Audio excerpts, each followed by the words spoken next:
Houston as two key witnesses ask a federal judge to release them from immigration detention. We'll discuss this and more of today's top headlines. I'm Ernie Manouse. And I'm guest host Donna Reed, who's really in charge of Fort Bend County right now.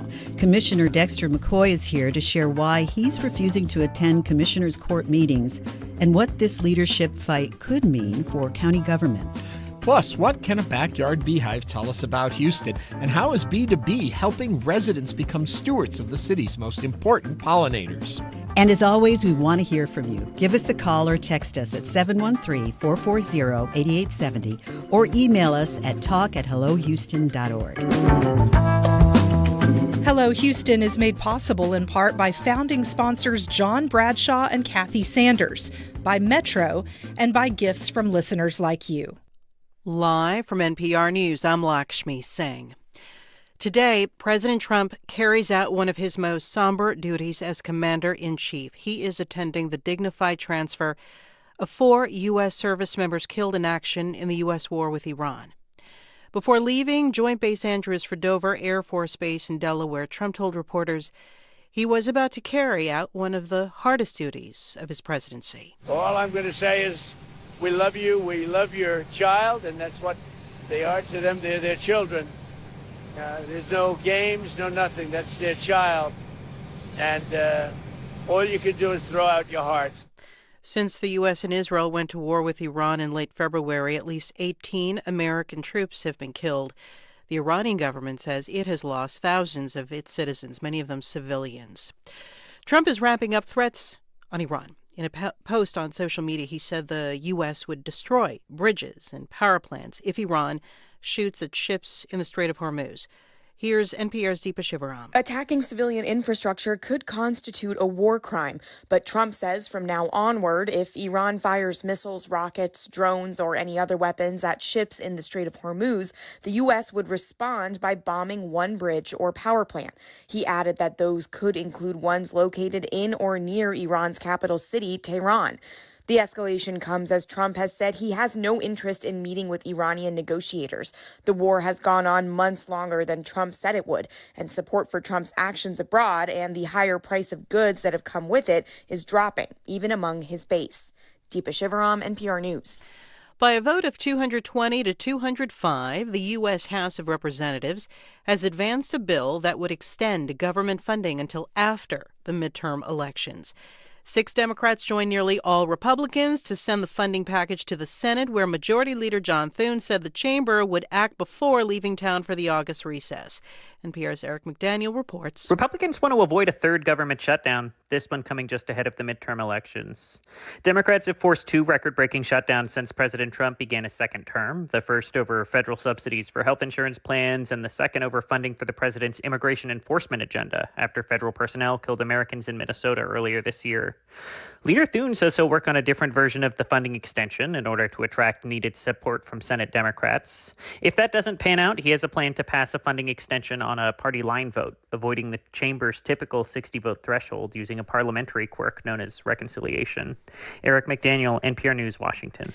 Parts of the Gulf Coast are bracing for Tropical Storm Bertha's impact. People from Louisiana to Florida are expecting flood-generating rainfall and destructive wind gusts. It's the second named storm of the 2026 Atlantic hurricane season. This is NPR. Live from News 88.7 in Houston, I'm Matt Harrop. Yeah, Bertha is expected to hit New Orleans today and approach the Texas coast sometime tomorrow night into Friday morning. Impacts, though, are still expected to be minimal here in Houston.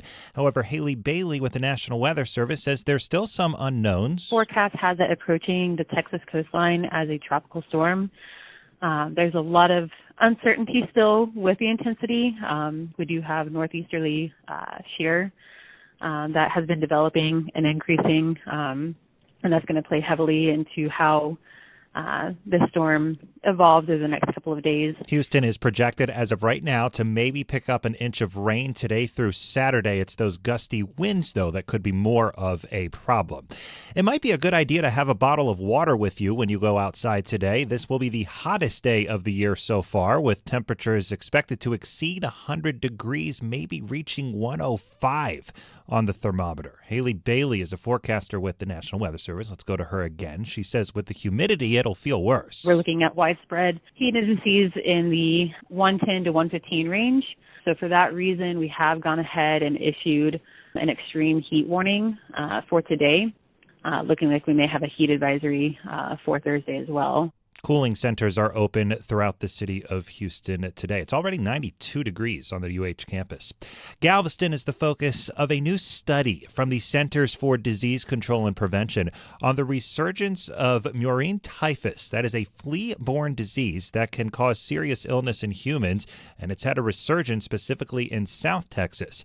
Tony Malone is the chief clinical veterinarian at the Houston Humane Society. He says infected fleas can be carried by rats, possums, cats, and dogs. If we're not managing it in the animal population, then it becomes a public health issue for humans. Malone says it's important to get flea prevention for pets and clear yards and homes of any fleas. For more news and updates on the tropical storm, you can head to our website. That is HoustonPublicMedia.org. I'm Matt Harrop. Support for NPR comes from NPR stations.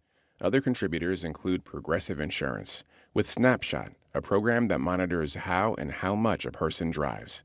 Snapshot offers personalized rates based on their driving habits at Progressive.com or 1-800-PROGRESSIVE.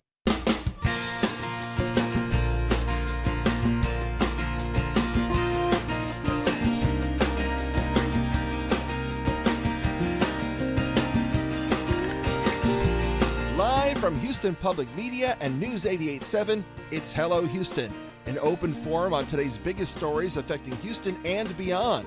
Call now, 713-440-8870, or let us know your thoughts on today's topics by emailing us at talk@hellohouston.org. And now, Hello Houston. Hello there, Houston. We've made it to the middle of the week. I'm Ernie Manouse, and with me, we're thrilled to have back with us that voice you've known for years and years. Donna Reed is in the house. Thank you, Ernie. So great to be here a second time. I feel like, I know you now even more. Well, you knew me before because you also do a podcast. I do. Talk about that a little bit. Spotlight Conversations. You were one of my guests during COVID, and that's when I launched it. And we had someone we both knew. We had actually never met, but I reached out to her, Laura, and she put us together. And I was so nervous. I was like, I told everybody at home, I says, "Oh, it's Ernie. I hope I have the right questions." And you were great. You made it so easy, and I was brand new to podcasting, but it was fun. I enjoyed that. I will say, I love to interview people. I've made it my stock in trade. I think I'm a terrible guest. I never know when to stop. I don't know. If you ask me a question, I'm like, and I ramble on and on. I think I'm a terrible guest. I loved it. Your mother was on, too, just briefly, a little bit in the background. It was the COVID era. We all had family members popping in, cats, pets, random strays. Yeah, but we had all kinds of different topics come up. I'm not sure what episode it is. If you go to YouTube. If you go to wherever you get your podcasts, I think Spotify has it. You were one of my first ones, so I'll say it's probably the first 10 podcasts I did. But it was entertaining. It was fun. I need to go back and listen to it before I promote the fact to tell you folks to go listen forget to what it. we just said. We don't know what we talked what about. I said. But it was COVID, and it was, I'm sure that was part of the conversation. Yeah. too. And for folks who say, I know Donna Reed, she's been around a while. You've been a voice in this community for a good clip of Long time. Yeah. 20 years anyway. Oh, my gosh. When I was like 14, I started doing voiceovers. Look at you. But yes, it's also a very demanding job, as anybody that does voiceovers knows. It's there's a lot of changes going on in the business too, and but I have a studio at home and I love it. So podcasting sort of was part of that because I'm always talking. Do you ever find like when you're out in public or you're talking to like the pharmacist or something, you slip into your radio voice? It's like, can we help you? Yes, I actually need this prescription. No, maybe I'll have to ask my pharmacist. But I think at home it's kind of like, turn that down. I mean, I get into a different voice with the kids when they were little. But if I'm on an airplane, I'll do, hey, can you pass me my headphones? Well, we're thrilled to have you here with us today. Sitting in, we've got a lot going on the show today. If you've been following the news, you know Fort Bend County has been having a very interesting period of time there with their commissioner's court and what's going on and who's in charge and who's the county judge and how they got there and who they really are and do they still have the power. There's a whole lot going on there. Well, we're going to have one of the county County Commissioners here. Dexter McCoy is going to be joining us to help walk us through it and to find out why he is not attending votes during this period, and he is not alone in that. But what does all of that mean? We're going to find out in a little bit. We also, bees, they're so important to our community. You don't always think about them, but if you know anything about bees, without them, we'd be in big trouble. B2B is going to be here, and they're going to be sharing what we can do to help keep bees strong here in the Houston area. But you know what? We are in campaign right now. And we are here with our resiliency campaign.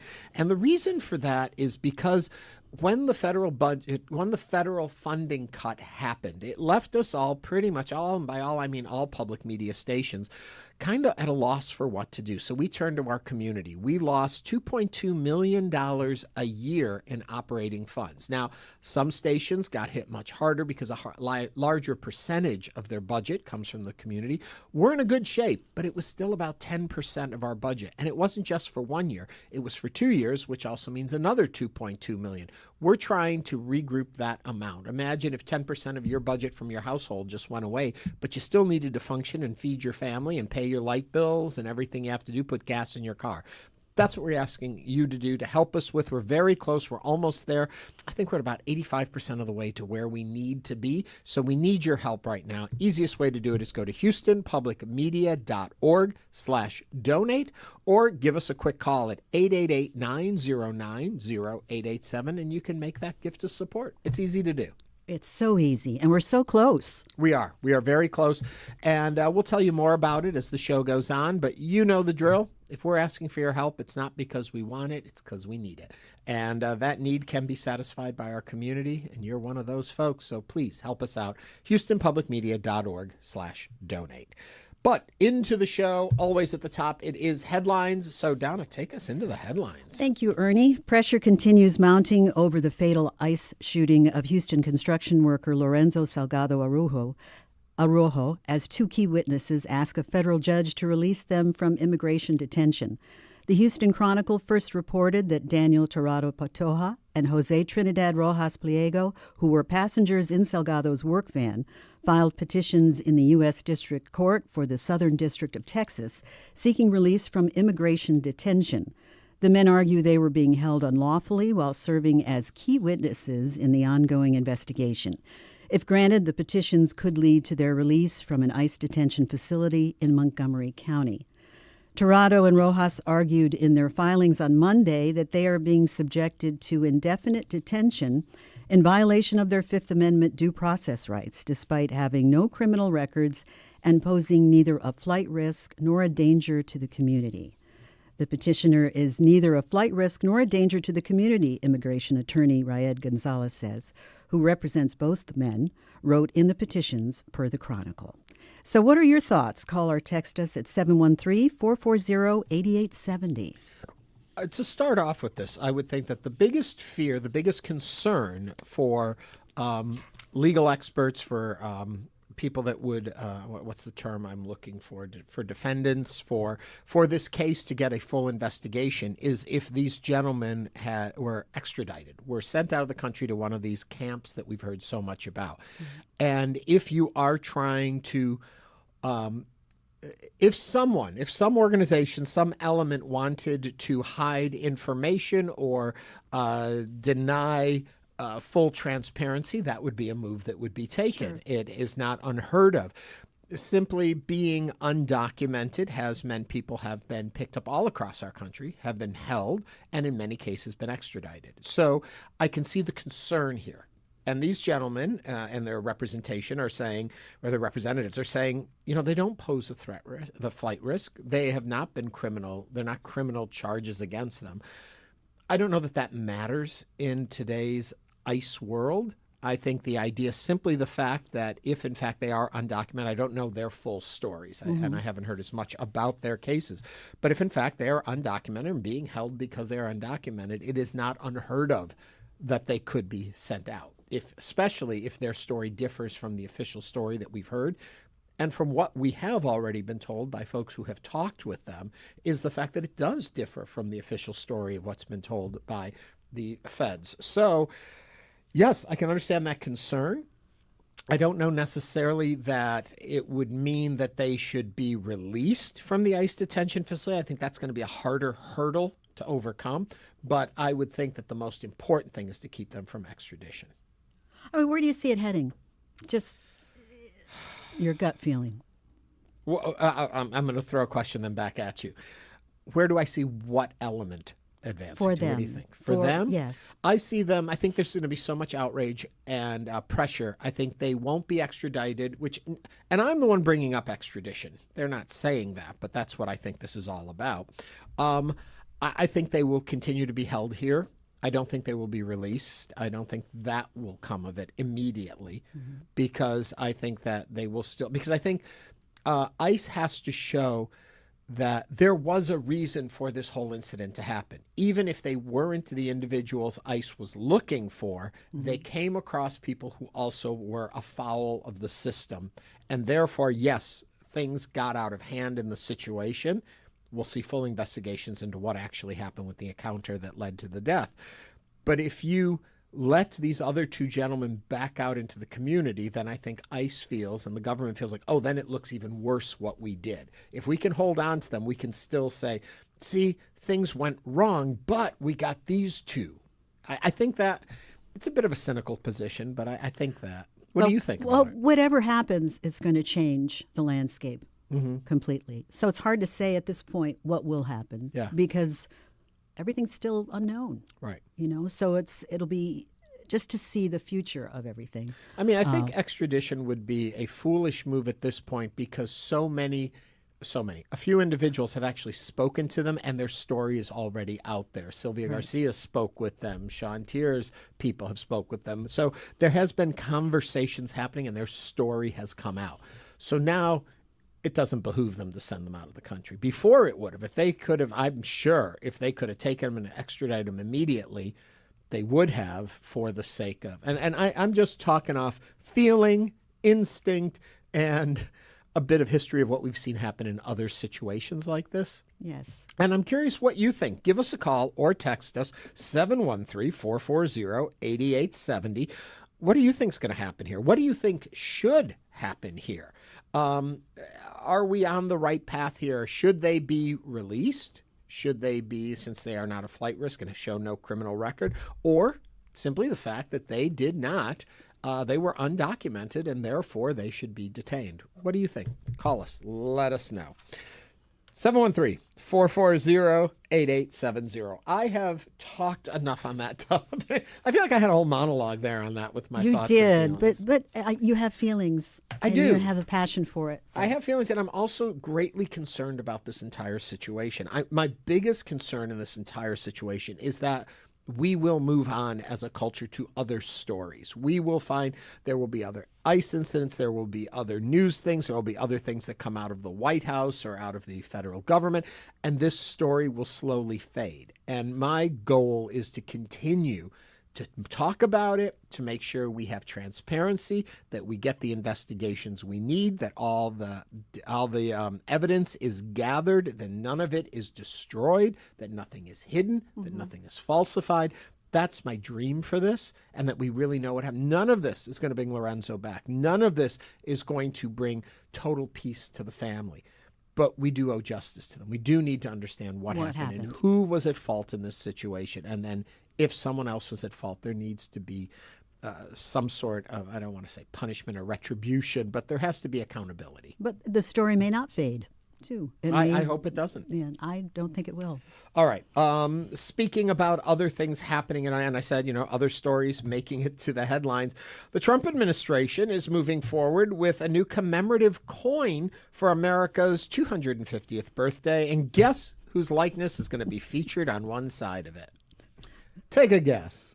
Yours? Not mine. All right. A bald eagle on one side. All right. Donald Trump on the other. Yep. Treasury Secretary Scott Bessent unveiled the new design last week with production expected to begin soon. The proposal is already drawing legal questions, however, as federal law generally bars living people from appearing on U.S. currency.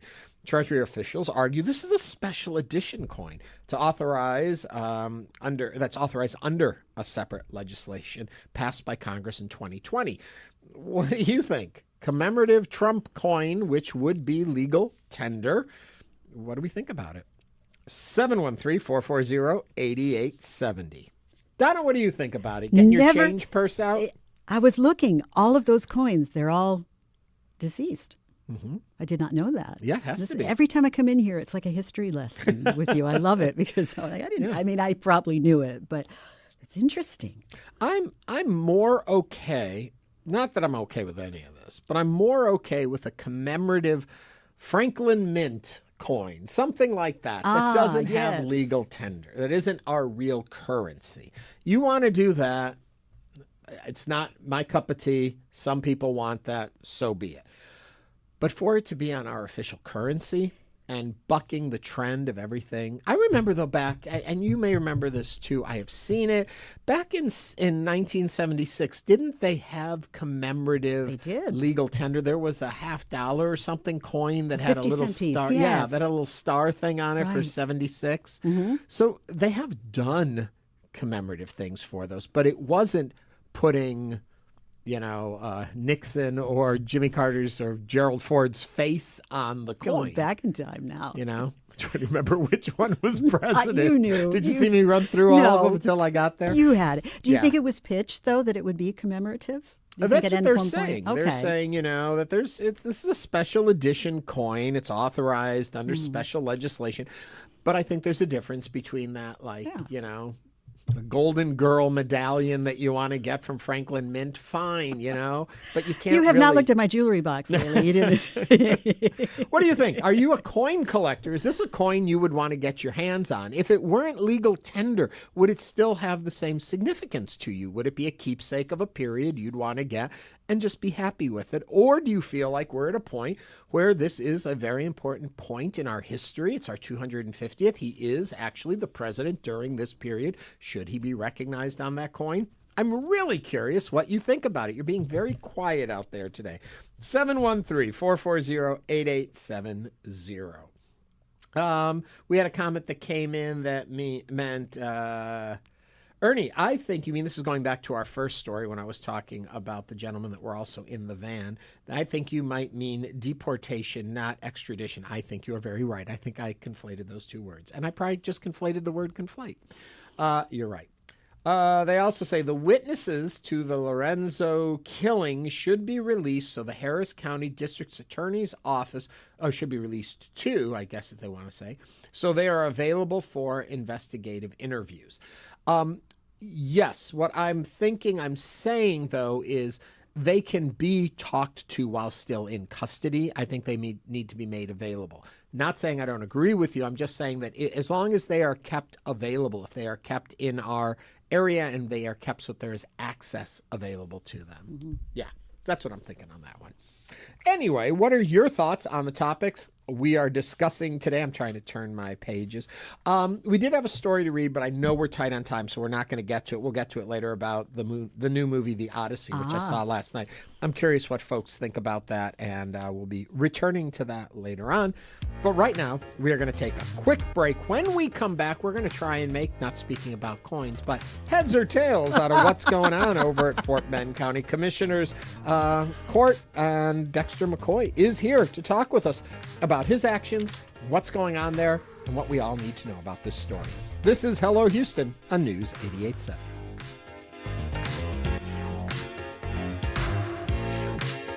Meet Tio Choco. We just took his keys for the day and gave him a Ride Metro fare card. This is his story.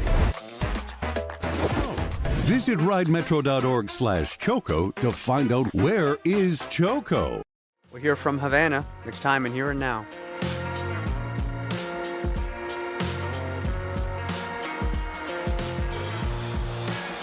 You can hear that later. It's on at 1 p.m. today. The 20-armed sunflower star is a highly endangered sea star in the Pacific Ocean. After an undersea pandemic nearly wiped the species out, a Northwest tribe is working to bring the sea stars back from the brink of extinction. Pools open? Pools open! I'm Elsa Chang. Dive into that story on All Things Considered from NPR News. Later this afternoon at 3 o'clock on on News 88.7. Houston Matters is your essential daily guide to the people, places, issues, and ideas that define Greater Houston. Vulnerable households that have less of a means to recover from a flood, have less money to do it, are concentrated in the highest flood risk neighborhoods. There's never going to be a perfect moment to come out or reveal something about yourself. There's never going to be a perfect moment to call somebody you haven't spoken to in years. Don't wait for all the stars to align. I'm Craig Cohen. Join us for the next Houston Matters, weekday mornings at 9 here on News 88.7. Support for Houston Public Media comes from Chariot Energy, offering customers electricity plans that match their energy use schedules and lifestyles. All plans come with 100% renewable energy. Details at chariotenergy.com. Support comes from Miller Outdoor Theater, presenting performances every weekend through November. Programming includes concerts, cultural celebrations, and events for families. More info at milleroutdoortheater.com/thisweek@Miller.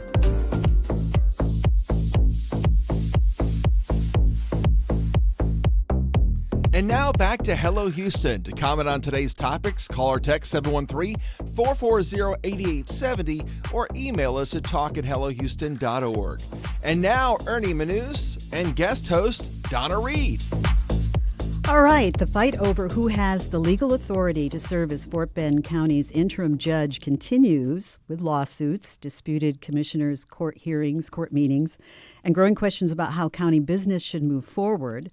And so today is Fort Bend County Commissioner Dexter McCoy in the studio, who's been protesting recent commissioners' court meetings over Daniel Wong's appointment. He's here to share his perspective on the outgoing dispute, what's at stake for the county, and where things go from here. Good morning, Commissioner McCoy. Good morning. Welcome to Hello Houston. Thanks so much for having me. This is one of those stories where I don't even know where to begin. Yeah. So I'm going to begin kind of toward the end, and then I want you to take us back and help us understand all of the process of it. But part of it is you are not currently voting, and you've made that choice for a reason. Explain to folks why, when you sit on that court, you have decided, no, it's more important for me not to cast a vote. Well, so first I have to say I'm geeking out a little bit. I have listened to Houston Public Media since I was in middle school, back when it was more strictly all the classical music and all. And now to be here in the studio is a really big deal. Thank y'all for having me on here. But also, too, to talk about the community that I love. I grew up in Fort Bend. It raised me. It's where I met my wife when I was 12 years old, growing up in Fort Bend County, and it's where now we returned and we're raising our two beautiful daughters. So I know this has nothing to do with why you're here. You met her at 12 years old. Yeah.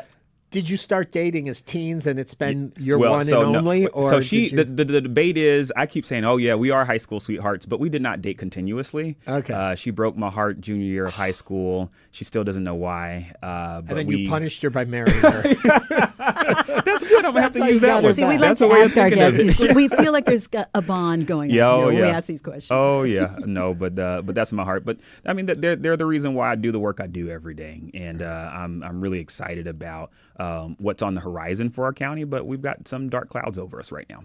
So back to my question. Yeah.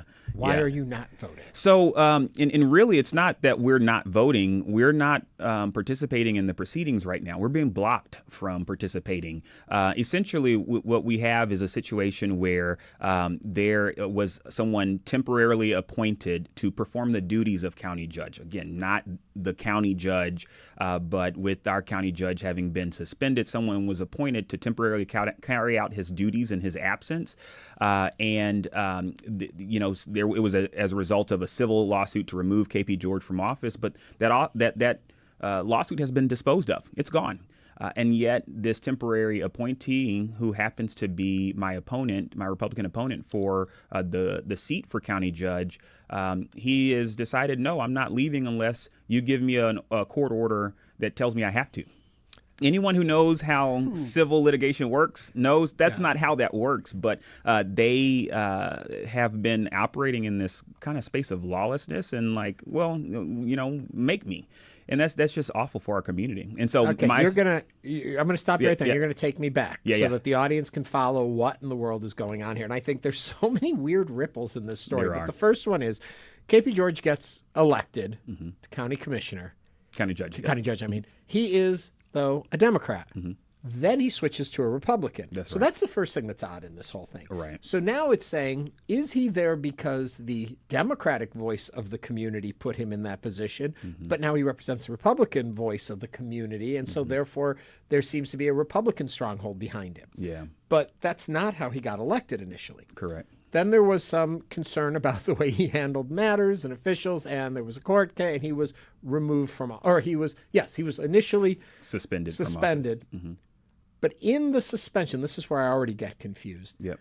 Because there's the appeals, or were the appeals, he didn't necessarily leave the title behind. He still holds the title. Does that correct. Still hold true today? That is true. He is So still the elected county judge today. Okay. Then the next level of it is they appoint someone, as you said, Daniel Wong, to do the day-to-day activities of being the county judge. But what you're saying is, though, because KP George still holds the title, then Wong doesn't have the title. Yeah. So, I mean, essentially, and this is the hard part, and for the average resident, it is very confusing. Oh, and I'm going to make it even more because confusing these are two separate cases. One was a civil removal from office case, and the other was a felony money laundering case. KP George is sentenced on the felony money laundering case, and there's an order to remove him from office immediately that goes in with his sentencing. And then the person on the other side with the civil case said, I no longer need any remedy because he's been removed. I'm withdrawing my case. And that was the case where Daniel Wong was appointed to be county to perform the duties of county judge. But the money laundering with the money laundering case, since he is appealing, he gets to continue to hold the office. But that separate judge said it's in the public's interest that he not perform these duties, and so that he essentially left the seat somewhat open, but he still is the occupant of it. Okay, ready for another ripple? Yep, let's do it. Okay, here we go. The judge that appointed Wong to the position was a visiting judge. That's correct. Explain what that means. Yeah, so I mean, they changed the law last legislative session where a judge outside of the county, where the official is his tenure in office is being questioned, where that another judge adjudicates that case. It makes sense on the face of it because you don't want someone who might have personal vested interest determining whether or not there's merit to someone's claim about removing an elected official from office. So that makes sense. But the strange thing is this visiting judge appoints the GOP nominee to the And I was seat. going to say that, and Wong just isn't some guy looking out for the best. He is running for this office. That's so right. you're giving him actually an audition ramp for a job that he is running for. Yeah. That seems a little suspect. Yeah, that's a good way of putting it. Suspect. It's what a lot of our residents are talking about right now is it's disheartening because essentially their voice in the matter has been stolen and they get no say in this. But beyond that, what we have is we see them pushing through policies to score quick political wins. We see them posturing politically that has absolutely nothing to do with serving the people. Fort Bend is becoming way less expensive to live in. Sorry. Me and my wife built our first house in Fort Bend County when in our 20s. I'm not that much older now. I'm just 34. But someone starting out their career today can't afford to do that. We're not talking in Commissioner's Court about how to make it more affordable now. We're talking about who has power and why, and that's awful. And that's what I think is the biggest travesty of all of this. Okay, I got one more history part of this. So, and I'm not sure I'm right on this, so help me with this one. That once Wong was appointed, it was for in any other case, it was for a period of time, and that period of time has expired. So his appointment, even if you question the appointment part, the period of time he was supposed to serve in this should have expired by now. Is that correct or not? Somewhat. He was appointed and it follows a term of office for the person he was there to perform the duties on behalf. So through the end of the year, right? Okay. But that appointment was temporary, and by statute, it only goes until that case is disposed of. And so if KP George had been removed from office in the civil litigation, then Daniel Wong would not have continued to serve. The Commissioner's Court would have had the opportunity to fill that seat because it would have been vacant. But since KP George has not been removed from office, but that case was, thrown out essentially, Daniel Wong's time in office has expired, and his claims to the contrary are just contrary to what the law says. So the obvious question would be, if somebody's just sitting in office and it's time for them to move on and they don't, what's the recourse? The only remedy is for the state to file suit against that person for usurping the office. And it's called a quo warranto, and that's what our county attorney has filed on behalf of the state of Texas. But that is another removal from office proceeding, which likely will take months, and we might not see a resolution until after the election. Here's the real concern and why Commissioner Pressage and I are not currently participating in these sessions is because what our county attorney has advised us is that anything he votes on right now, while he does not have a legal claim, opens up the county to litigation and liability. A contractor who doesn't get a contract can now come back and say, I didn't get it because someone who wasn't supposed to have the authority to vote on it voted on it. And now they're suing us. And that's hundreds of thousands of dollars that we have to spend per case in litigation to resolve. And we took an oath to uphold the law when we came into these offices. It seems like Commissioner Pressage and I are committed to that, and our colleagues aren't. And I want to let everyone know, as we have this conversation, we have reached out to the other side of the aisle. We have reached out to the Republicans that sit on Commissioner's Court. And when we finally find a way to have them on the show, we will for their side of the story. But I just want to let you know, it's not that we are ignoring that side, but you accepted our invitation. They have yet to do the same. Yeah. So. Yeah. And you know, to the average person, it just looks like politicians fighting. Yeah, and I get it. I don't think I've been more sad and anxious ever at any point in my life than I have been during this season, because it's heartbreaking. I can see your passion for it. Heartbreaking in a way that, can you see that change looking forward? Say 5 years from now, you're in a position where you can change everything. That's my hope. Sorry. What would you do? So, I mean, that's part of the reason why I decided to run for county judge, was because I think that we need a completely different culture in our county. We need a culture shift on Commissioner's Court, and we've got to get back to some normalcy. Paving roads and paying bills is not a partisan issue, and that is what our residents expect us to do, and we can do that. But for people who are trying to hold on to power and people who are, posturing, and all this stuff really sucks. It really does suck, and I don't think it holds any real purpose. Just to remind everyone, we're speaking with Fort Bend County Commissioner Dexter McCoy. If you'd like to join the conversation, give us a call or text 713-440-8870. For folks that are sitting there saying, we're tired of listening to all of this stuff from politicians, because and I'm going to editorialize, we get it from the top all the way down. There's a lot of this going on. Just do the work. Where are they suffering? What aren't they getting while this plays out? Or is enough stuff in place that we can weather this storm for a couple of months in time for the election, and then I guess even up until January, depending who would take the seat? Are we in position for that, or do you need it functioning right now? We definitely need it functioning right now. And what we have said is that there are 4 duly elected members of Commissioner's Court. We can pave the roads and pay the bills all on our own. We don't need to have a 5th vote to do that. Those are not partisan issues. And we've offered, hey, you can go play county judge all you want, give the proclamations, do all the things, but let us do the business so that we don't have to have the cloud of, is this a legitimate vote or not? Can we pay these bills or not? And we've said that. Here's our saving grace is we have really good staff in our county, top-notch people who show up to work despite all of this craziness, and they make sure that they're delivering services, that they're actually responding to constituent concerns. I mean, I got a call on my way here about a constituent who needs some sidewalks replaced in front of her home, and that is what people are expecting us to do. I thank the good Lord in heaven that we have some really strong professionals who are continuing to do that.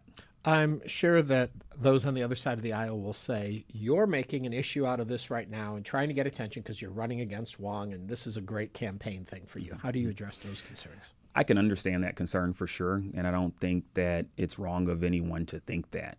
What I would say is that the easier thing for us to do would be to just play along but then what's the consequence of that? Again, we've made it very clear. We're willing to do our job. We're doing it every day. The thing that they're holding us back from doing is participating in court because, again, we were advised by the chief legal officer of the county that this person no longer has authority and should not be included in business moving forward, and yet they still insist. What does that say? That you believe you are the most important thing, more important than our residents? That's heartbreaking. And so that, for me, is what I hope that people hear, is that we're trying to do the right thing here. We are due all sorts of scrutiny, right? Because this is a circus and we are participants in this. But it's my belief that we're trying to make sure that we are doing what our oath says, and that's uphold the law. And our colleagues seem to think that they don't have to abide by the law. I guess from stepping away from your role and from all politics and stuff, the way this makes you feel as a person, that we are watching these kind of battles, these kind of shifts, this kind of power struggle that seems to be happening, not just in national government, but on the local level too. How do you process that for where we are today as a people? It's hard. I keep using the term heartbreaking because that's the only way that I could adequately describe how I feel. When the county judge switched parties and they started this mid-decade redistricting thing, by the way, which was before the state even started theirs, those meetings got really intense. I had to bring a picture of my daughters and sit it on the dais with me as a reminder that, like, I need to make sure that I'm behaving in a way that they would be proud of. I need to make sure that, I'm not saying things that I wouldn't be proud of, because this is very frustrating, but also they're who I'm fighting for and all these other kids in our community. And you think about what they're going to think when they look back at this period in our country right now. It's embarrassing. And I don't want to be party to continuing to let these things happen. In the 30 seconds I have left with you, what do you see forward as a way out? Well, so one, I think we have this ongoing litigation from the county attorney. We need that to move forward to give us some clarity. But the other thing is that it's very clear. We can go back to normal order right now if Daniel Wong will step aside and let those who have a clear authority to do the business, And that's all we're asking. If he wants to, again, go and give out proclamations and do those things, paving roads and paying bills is not a partisan issue. And I want to thank Fort Bend County Commissioner Dexter McCoy for joining us today. Thank you so much for having me. Thank you. Thank you, Dexter. We have, as I mentioned, we have put out requests for other Republican members of the court to come and join us. And we'll bring them to you when they do. Okay, we're going to take a quick break. When we come back, bees. We're going to learn all about bees right here on Hello Houston.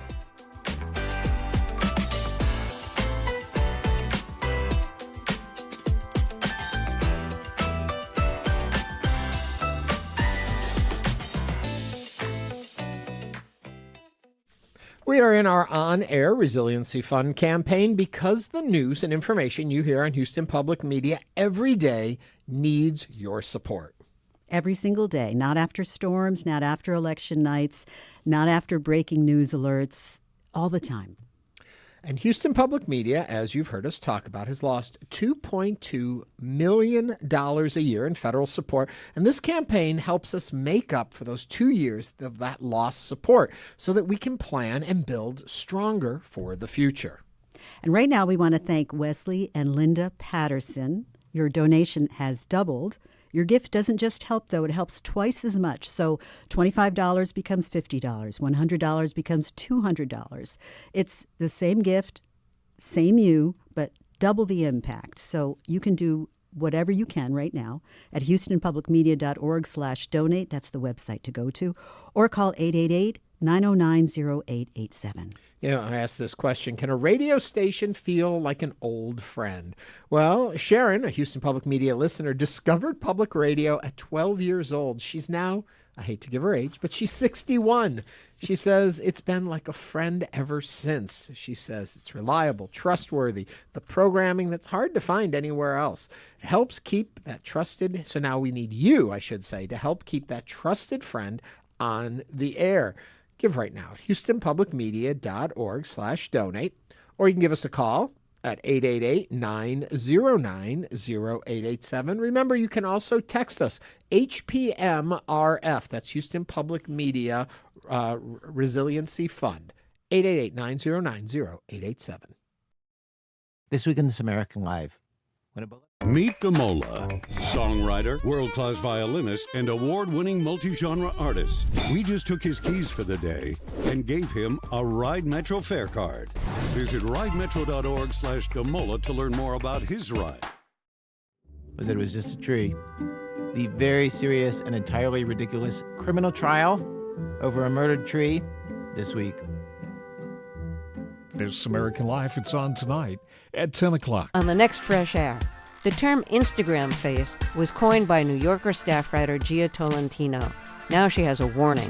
Plastic surgery has become so pervasive and undetectable, it's changing what we think a real human face looks like.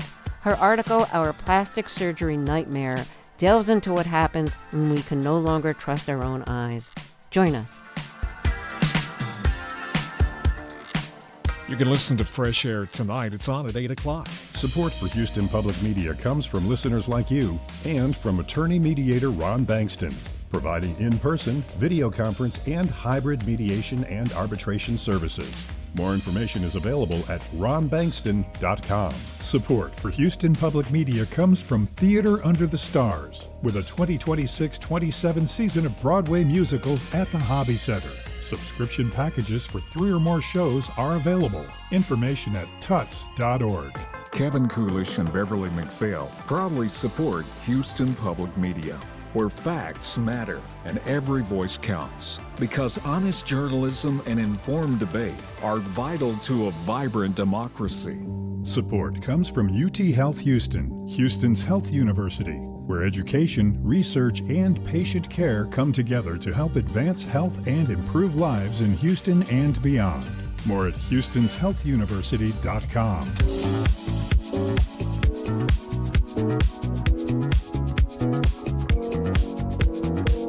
And now back to Hello Houston. To comment on today's topics, call or text 713-440-8870 or email us at talk@hellohouston.org. And now Ernie Manouse and guest host Donna Reed. Okay, B2B Collective Honey is a Houston-based area business that aims to provide healthy and sustainable habitat for pollinators while promoting education about honeybees and urban beekeeping. And since 2016, they've installed over 100 beehives and micro apiaries, this little compact localized beekeeping setups across the city of Houston. And in addition to partnering with local beekeepers to help bring their products to the market, Nicole Buergers is here to tell us more about the work they do and the services they provide. And she's also the owner of B2B Collective Honey. Nicole, welcome to Hello Houston. Hello, thank you for having me. What an interesting business. How did you get started? Well, I got a beehive for my birthday from my now husband. I was really interested in bees and wanted to become a beekeeper. And he told me to get started in our little duplex in Montrose. And I enjoyed the hobby so much, I made a business. It kind of fell into it. Did you ever get stung? Like initially was, oh yeah, look at it. I get stung on the regular. It happens. It's part of the job. I guess a lot of people think initially you hear, oh, beekeepers, so you can get honey, and that's great to have, so you have your honey. But actually talk about the environmental impact. We were talking about that a little bit at the very top of the show, the significance and importance of bee colonies in our community. Well, it's really important to have all pollinators in our communities. Honeybees in particular are used in our food industry. They're brought all around the country for our food system. And there is a craft of beekeeping, and people are interested in gardening, pollinating their gardens. And this is kind of like next level gardening is what I like to call it. And we often talk about when we do lose bees from a community, it's a significant impact, as you said. Being pollinators, without them, the rest of this ecosystem just doesn't work. And we are seeing nationally, internationally, a shortage of bees. That's correct. Bees are under a lot of stressors. The weather obviously is a big impact. Sometimes it's a lot of human interaction. That's the problem, and I do my best to mitigate that. Yeah. It's funny. I think about this all the time. That like in a world that is so full of technology and machinery and computers and AI, you still need these little insects that are out there, if you call them insects. What, Oh, yeah. Call me an Are insect? they? Okay. Yes, of course. I don't know. You always run into these things. So I was like, no, we actually call them blah, blah, blah. Yeah. But actually, that little odd creature is keeping us alive on this planet. Yeah, they're very special to us as humans. We have been beekeeping since before written history. Mm-hmm. It's considered one of the oldest professions, and it's really important to our entire ecosystem. You were talking about when you came in about being in the beekeeper's suit before we went on the air, and the heat. How is the heat for the bees? Do they like this kind of heat or no? They keep their hive at about 98 degrees inside the hive, so it's actually a little too hot for them, and they need a lot of water to cool down the hive. They bring water to the hive and fan their wings like a swamp cooler, and it kind of cools down the hive. So they require extra water at times like this. Mm-hmm. So providing a water station for bees is something every Houstonian can do. Yeah, I was going to say, if you don't want to get into all of beekeeping, No. you can. So what do you do if you want to create a water? Is it just putting a bowl of water out, or is there something more? Well, it's putting out maybe like a dishpan or a bowl or a fountain of water. What's really important is keeping it full and not letting it dehydrate, evaporate, and letting the bees know that this is a constant source of water that they can depend on. And so they'll continue to come back and maybe stay out of the pool, stay out of splash pads and whatnot, because they're just desperate for water. Okay. I was going to say, excuse me, honeybees and then native bees to our area. Is there a difference? Do they look different? Or do they sound different? They're different. There's over 20,000 species of bees. Honeybees is just one of them. And they're not, they're the important ones for humans because we use them as livestock for our food system. But the other bees, I consider them much more important. Yeah. So non-honeybees, though, are they still in the business of honey? No. Not typically. They are in the business of pollinating.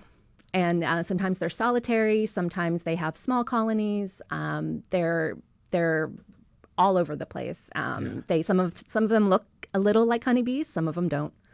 Okay, let's talk honey. Yeah. Okay, honey, tell me about this. Can you, with a jar of honey, if you tasted it, could you taste a Houston honey? Oh, yeah. There's a very kind of particular flavor that Houston embodies.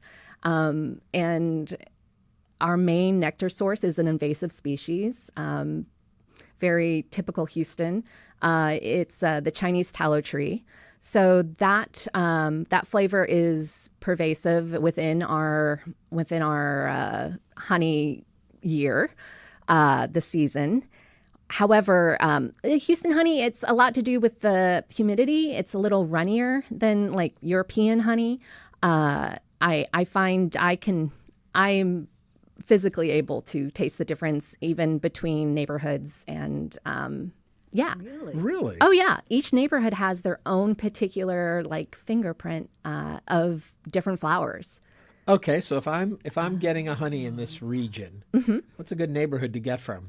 Am I doing urban honey? Am I doing suburban honey? You're doing an urban honey. Urban honey. Oh yeah. That Where sounds like do a you good live? name. I love live it. right outside of downtown, Midtowny. Midtowny. Okay, so we have a hive location near Midtown in the Museum District at Smith Opticians. That's where our home base is.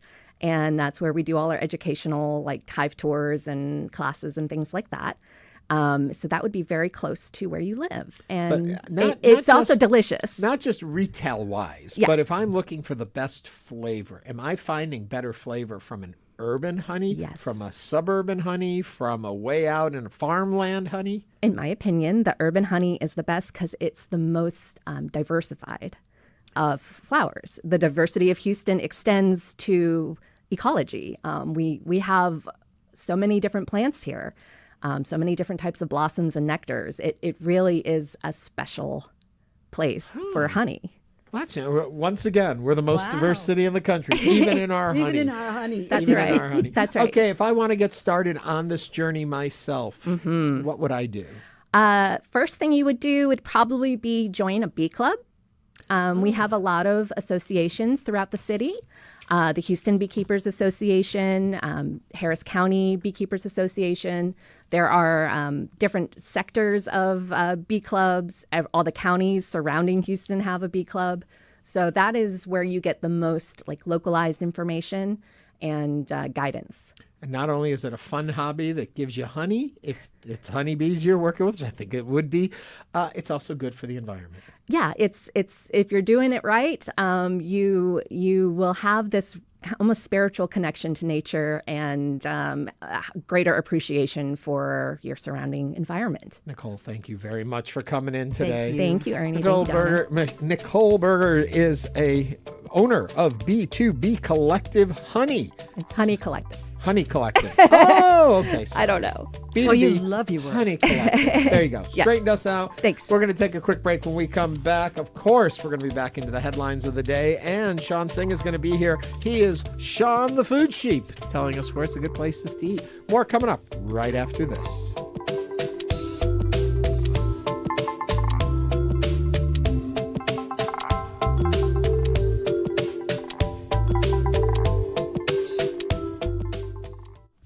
We are in our on-air resiliency fund campaign for one reason: to help keep Houston public media right where you want it, right here. We lost $2.2 million in annual federal support. That was a huge change for this station, and now we're turning to you for support. And what you're hearing now is your public media service, not because you have to pay to use it, but because it was built to serve you. And it stays here. It's available to the entire community because people like you support it. And Houston Public Media is 100% community funded.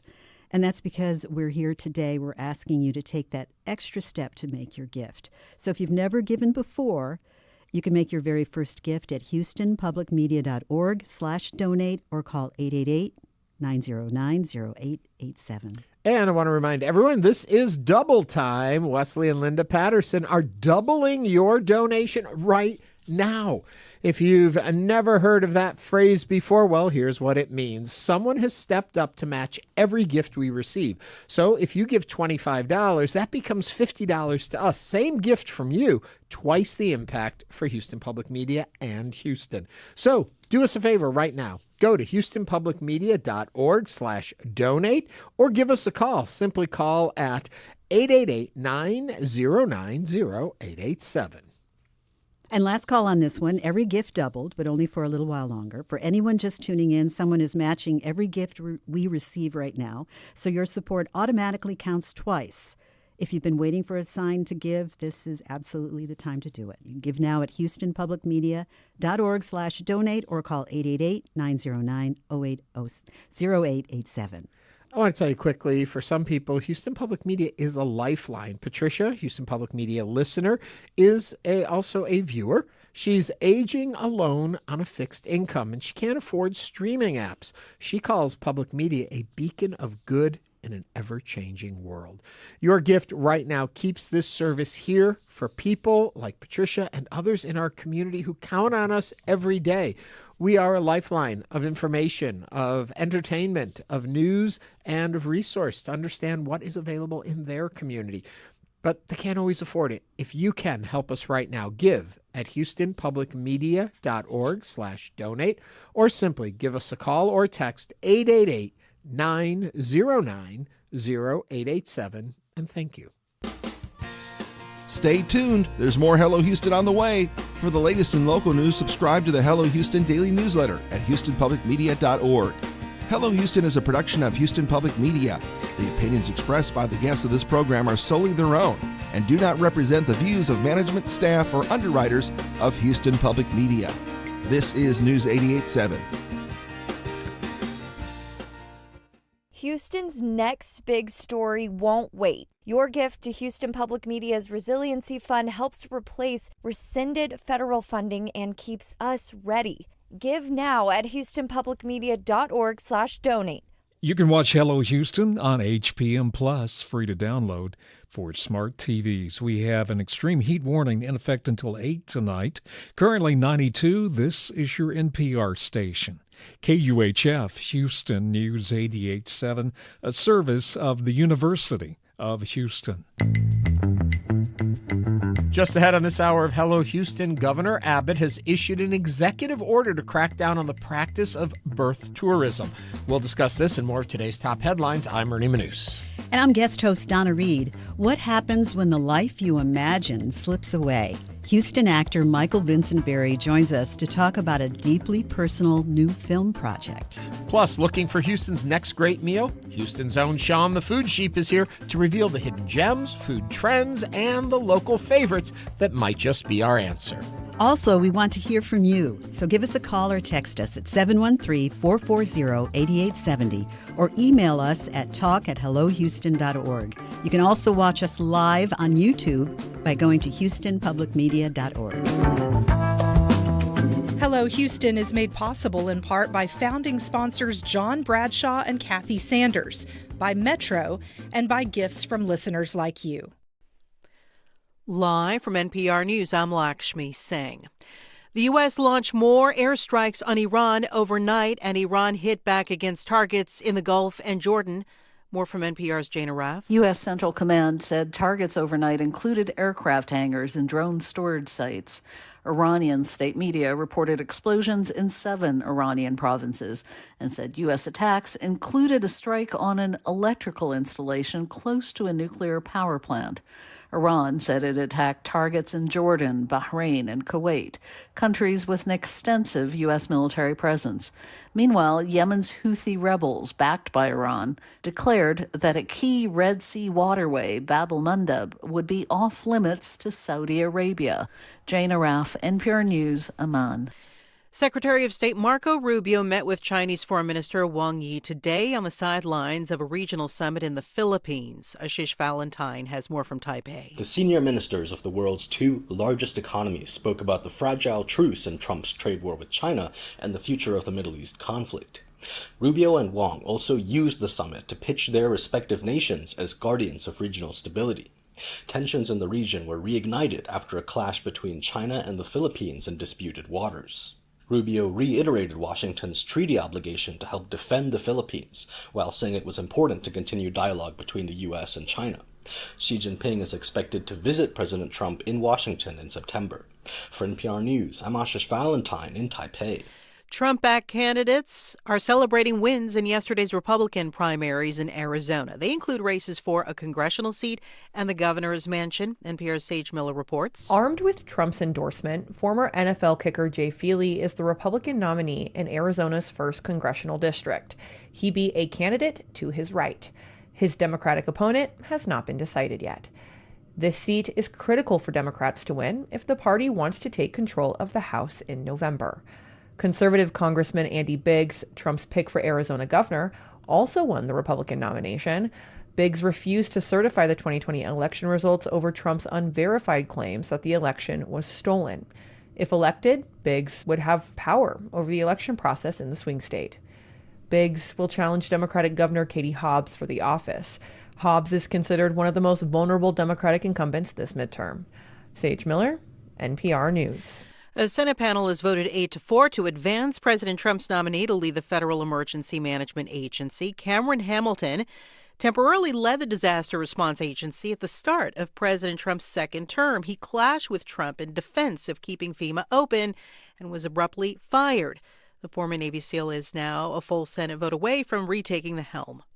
From Washington, it's NPR News. Live from News 88.7 in Houston, I'm Shelby Rose. Today is going to be the hottest day of the year so far. Haley Bailey with the National Weather Service even says the heat we're going to feel later may be the first of its kind for July 22nd. There could be record-breaking temperatures for today. That is certainly a possibility. Right now, it looks like the forecast high for Hobby is 102, so that would certainly break the record for Hobby. And even with the humidity, it could feel closer to 110, even 115 in some spots. That's why an extreme heat warning is in place today. Bailey says we'll slightly cool down tomorrow, but a heat advisory still could be put in place. She's also keeping a close eye on Tropical Storm Bertha. Impacts are still expected to be limited for the Houston area when the storm reaches the Texas coast sometime tomorrow night into Friday morning. And she says Houston will likely catch a break in terms of the rain. Latest forecast for today through Saturday morning is honestly less than an inch. Closer to the coast, of course, expecting generally half an inch to around an inch. So it looks like most of the rainfall is expected to stay offshore with this storm. And the storm is just off the Louisiana coastline now with a projected hit on New Orleans today. There is still some uncertainty, though, regarding the intensity and exact track as it approaches Texas. Plus, a body was found in Brays Bayou this morning near the University of Houston campus. News 88.7's Tom Perumian reports. Houston police were notified around 7 a.m. An investigator and dive team responded to the scene and saw the body floating in the water. Blood was seen on the body as it was brought ashore. HPD did not answer questions about what may have happened.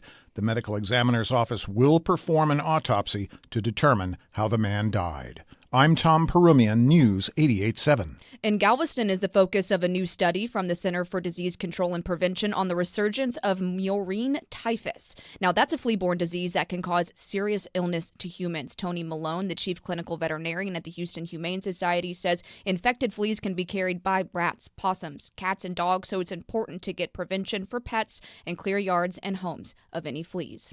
I'm Shelby Rose, News 88.7. Support for NPR comes from NPR stations. Other contributors include Subaru. The 2026 Subaru Outback features new styling as well as standard symmetrical all-wheel drive and EyeSight driver assist technology. Learn more at Subaru.com/Outback.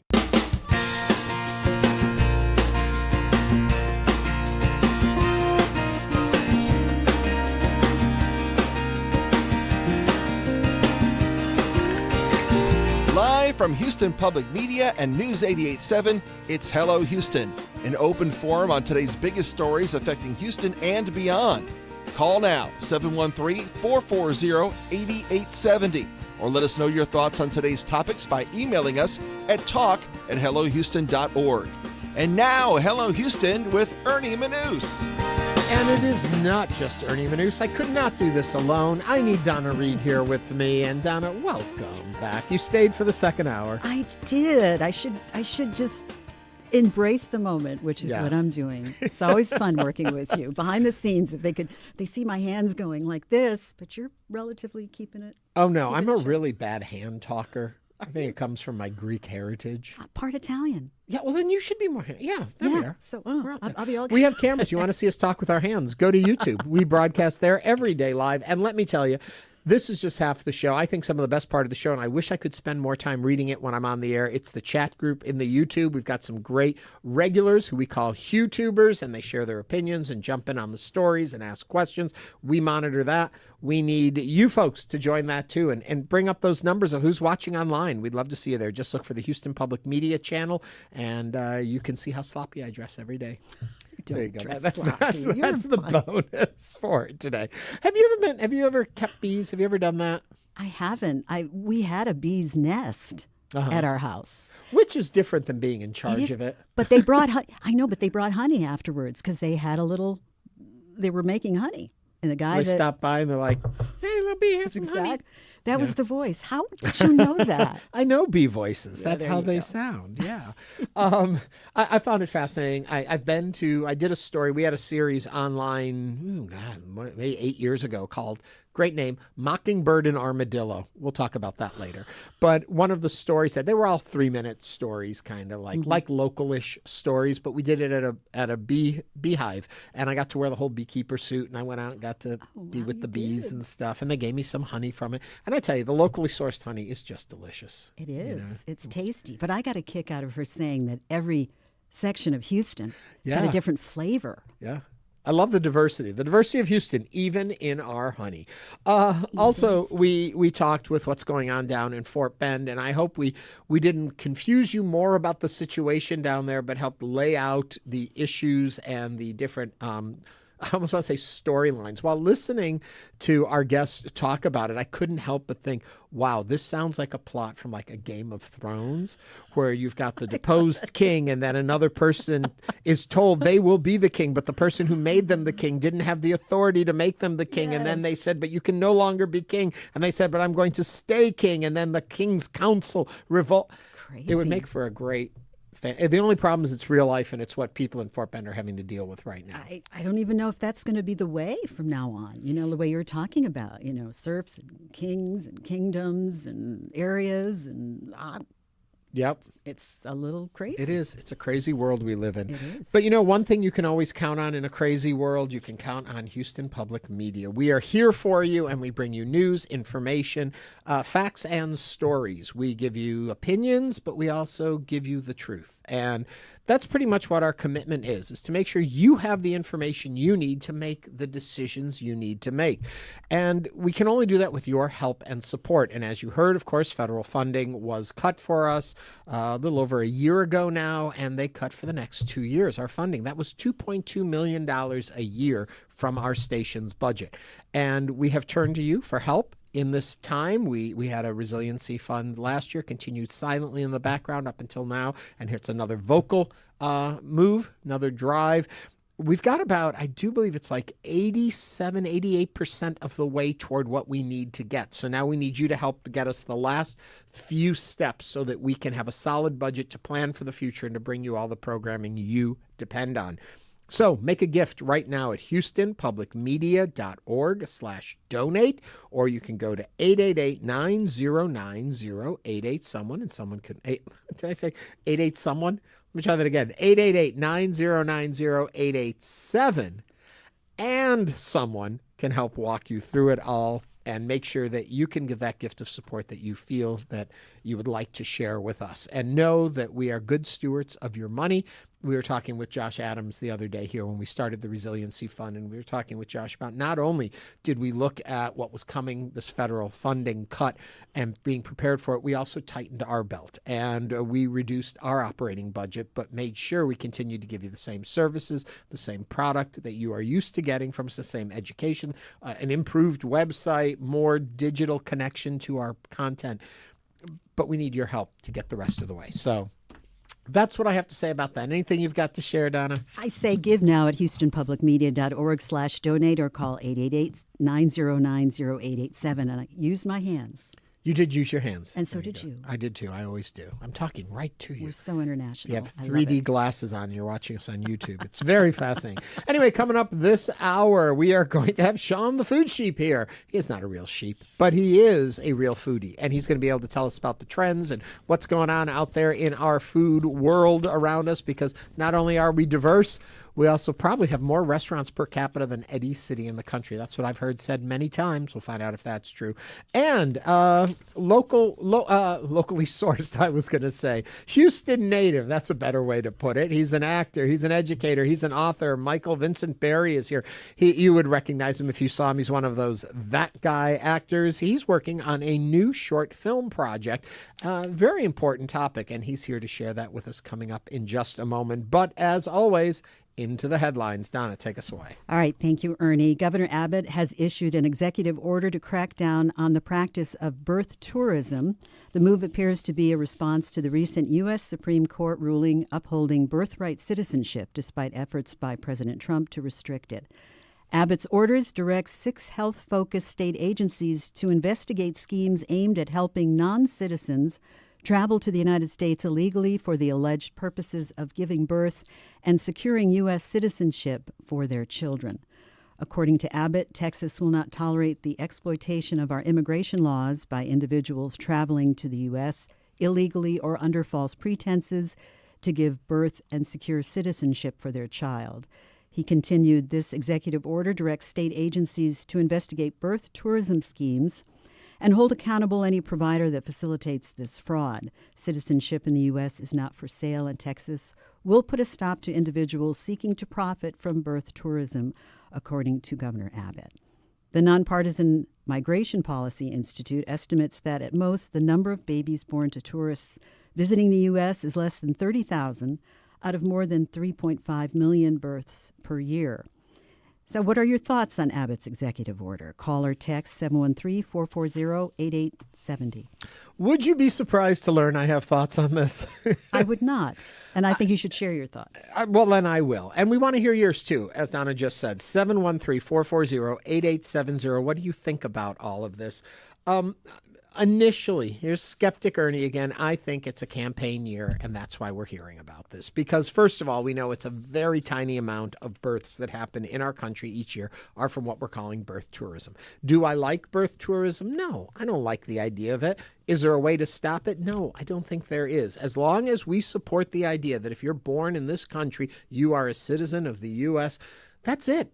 It's a done deal. Now, people who come here because they want to have a child here and then go back and say their child is a U.S. citizen, all right, that's an issue. That's a concern I think people could have. I don't like the concept of it, but I don't see how you can start deciding who does and who doesn't. So when I heard this story, I was concerned, what exactly is the governor saying that he's planning to do here with this order? So I did a little digging. It is... the executive order directs several Texas agencies, as you said, to investigate its advertising birth tourism services, soliciting clients for birth tourism, assisting or facilitating birth tourism arrangements, providing unlawful birth tourism packages or related services, otherwise participating in schemes designed to profit from birth tourism. So it's going after any organization or industry that is marketing the opportunity to do this. What it is not doing is it does not deny citizenship to babies born in Texas. It does not change the constitutional rules of birth citizenship, and it does not create a new criminal offense for parents traveling to Texas to give birth. So it really is... Don't advertise this. Don't make a thing, don't put a billboard on the border that says, cross the border, have your baby here, and it's in America. If you market yourself that way, that's what he's going against. Will anything actually come of this? I don't know. And granted, I'm assuming the governor knows more than I do on this subject, but I don't know that there are organizations that are actively promoting this. I have heard about flights from Asian countries with people who are very well off, who can afford to do these kind of things. I've heard of those stories. I don't know so much of this as a major problem that we are facing in the country. It's just making people not sure, isn't it, about so many different things. And have you seen, what are the changes you've seen in the last 5 years for you personally? In regards to? The whole issue of who's born here, who's not, and so on. I think I've just seen so much more attention on it, but I don't know that I've seen, yes, there was the Supreme Court case, and now that is settled law. You're born in this land, you are a U.S. citizen. End of story. Mm-hmm. There's small caveats that are there that we know of and we've talked about. But by and large, that's what the law of the land is. It was the law of the land. It remains the law of the land. I don't like the idea of people who use U.S. citizenship in these tourist things where they come in to have the baby and then go back just so they can hold on to that tourism. But once you have established that is what your country does, then that's one of the sore points in a policy that otherwise is better for all included. So there's a couple ripples. There's a couple problems here. There's things I wish didn't get used that way. There are laws we have. Let's take, for example, tax code. You may not like the tax code when people take advantage of it, but those are the laws that were put in place. So fight to change those laws. If people take advantage of a situation that's in front of them, I don't know how you stop that. I don't either. It's something that's just going to be ongoing for a while. 713-440-8870. Zaza from Sugar Land is on the line. What are you thinking today? Hi, Ernie. Hello. Hi, how you doing? I'm calling in because this executive order is one of the funniest things I've heard in a long time. Now, I'll tell you why. I have a very unique perspective. Okay. I'm actually an immigrant. I was blessed to be born in Africa, blessed to have lived in Europe, lived and studied in Europe, and blessed to be in the States now. But one thing that's always happened to me is that every time I go for a visa, I get it. Now, the guys that people think are doing bad tourism are not the guys that are actually doing it. Because the guys that can afford to jump on a plane, come have a baby, pay private for maternity fees and all of that, jump back on a plane and leave, you will never stop giving them a visa. They overqualify. So all this is just mumbo jumbo. It's not the guys at the border that you're stopping with, what's it called, the guy seeking asylum. No, it's those guys that are paying $5 million to get a Trump gold card. Those are the kind of people that are doing bad tourism. You will never stop it unless you remove it from the, it's not there. But to start making all this, nitpicking, it's just a waste of time. Those are the guys Americans want to come to America, and they will always keep taking advantage of these loopholes. Zaza, thank you for that. And that brings up a really interesting point that I had a thought about in this story, is that will this, I can't imagine it would, but it makes me think it might, is that what the governor has said, if that runs afoul of what Donald Trump and his administration wants to see, they like you mentioned, that Trump gold card, that if you can pay so much, you can come into this country. So if you're talking about that birth tourism that caters to the high-end person, having a statute come out or an executive order come out from the state of Texas might fly in the face of what the Trump administration wants when it comes to the high end. You do make the good point. What they mask it in is the idea it's that person at the border that's coming across that is in need, that is not financially stable, that may be looking for asylum. For some reason, we are turning our back on them as opposed to those are the ones we want to welcome in. I do say, though, I go back to the fact anybody who wants to come to this country to make a life for themselves in this country in a loving, positive, wonderful way, bring it on. I'm not opposed to, but I don't like the idea of someone just coming in to grab the citizenship and then go away again. I say all that while at the same time I'm looking at getting my Greek citizenship because I'm Greek origin. All four of my grandparents are Greek, so Greek descent. I would like to have that passport. So I mean, maybe that makes me a bit of a hypocrite that I want that, but I do have a connection to that country. That's part of your culture. Right. And is it hard to do?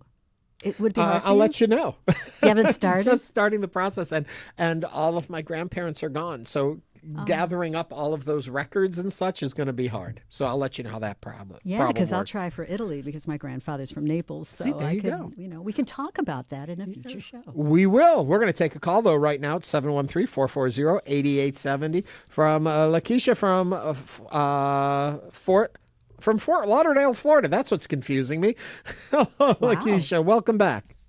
I know, Ernie, nice to talk to you guys again. I'm originally from Houston and listen every day, so thank you guys so much for discussing this topic. Too many things going on in the world for this to be a soundbite that takes away from other things regarding health care, like lack of health care in rural areas for pregnant moms.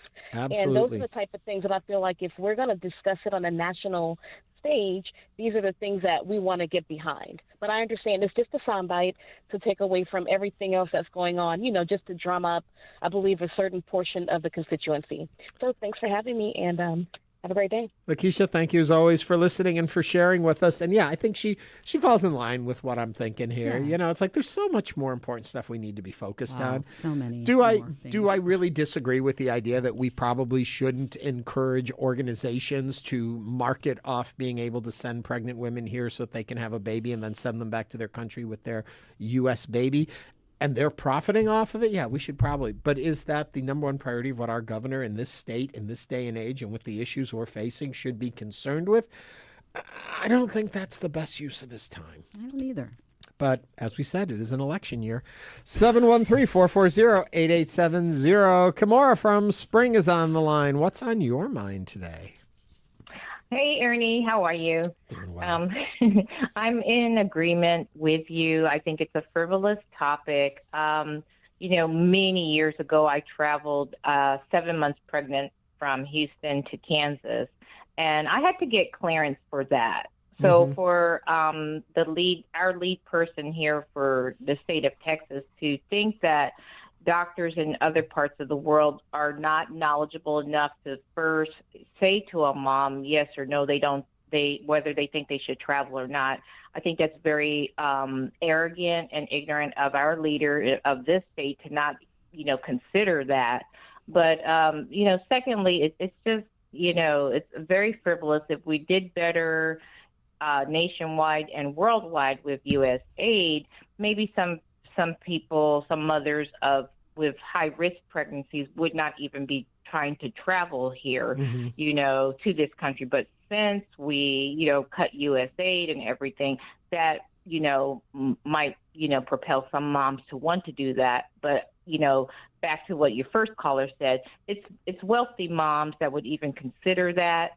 But foremost, the doctors have a say in that. And the doctor is not going to let an 8-month or 9-month pregnant woman get on a plane if it's not good for her safety. Kamara, thanks for sharing. I am curious, were you at all worried your daughter or your child would be born in Kansas and then you'd have a Kansian you were raising?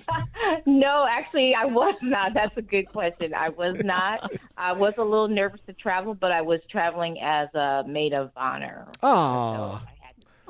Yeah. Well, Kamara, thanks for sharing with us. And to go back to what these callers have been saying, and it brings up that point, we did have an interview with this a little while ago on the show, is the fact that rural health care is so bad in the state for pregnant women and the access to hospitals and health care. I wish our governor was writing executive orders about that. I wish we were focusing on making sure that the people here in this state are able to safely and healthily have children in today's day and age and not fear for where they can go for maternal health care and all of that. We should have a guest in. Let's focus on that. Yeah. Okay, but so we're going to focus on the rest of the show. Coming up, we're going to be talking about an exciting new film project that Michael Vincent Barry is working on. And then we're going to talk our favorite subject, food. So we're going to take a quick break. We'll be right back with more Hello Houston.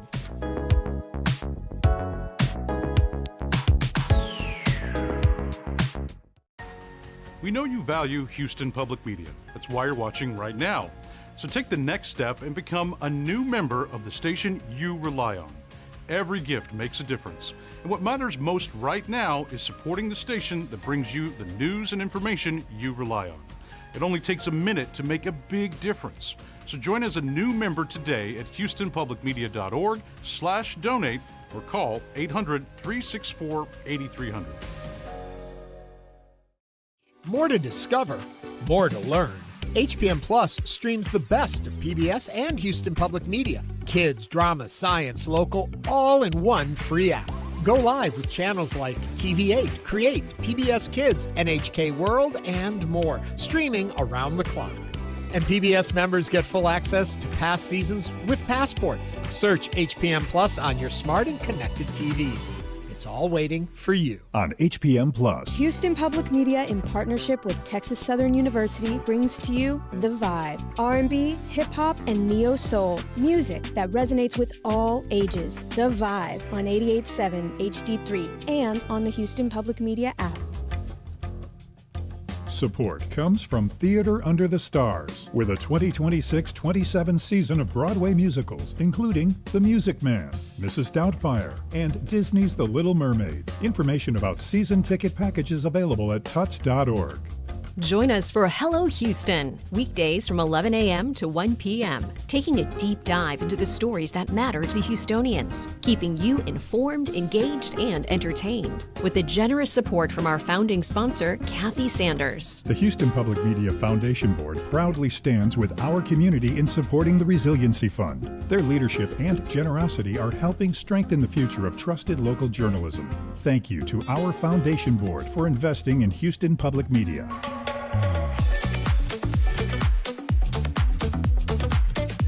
And now back to Hello Houston. To comment on today's topics, call or text 713-440-8870 or email us at talk@hellohouston.org.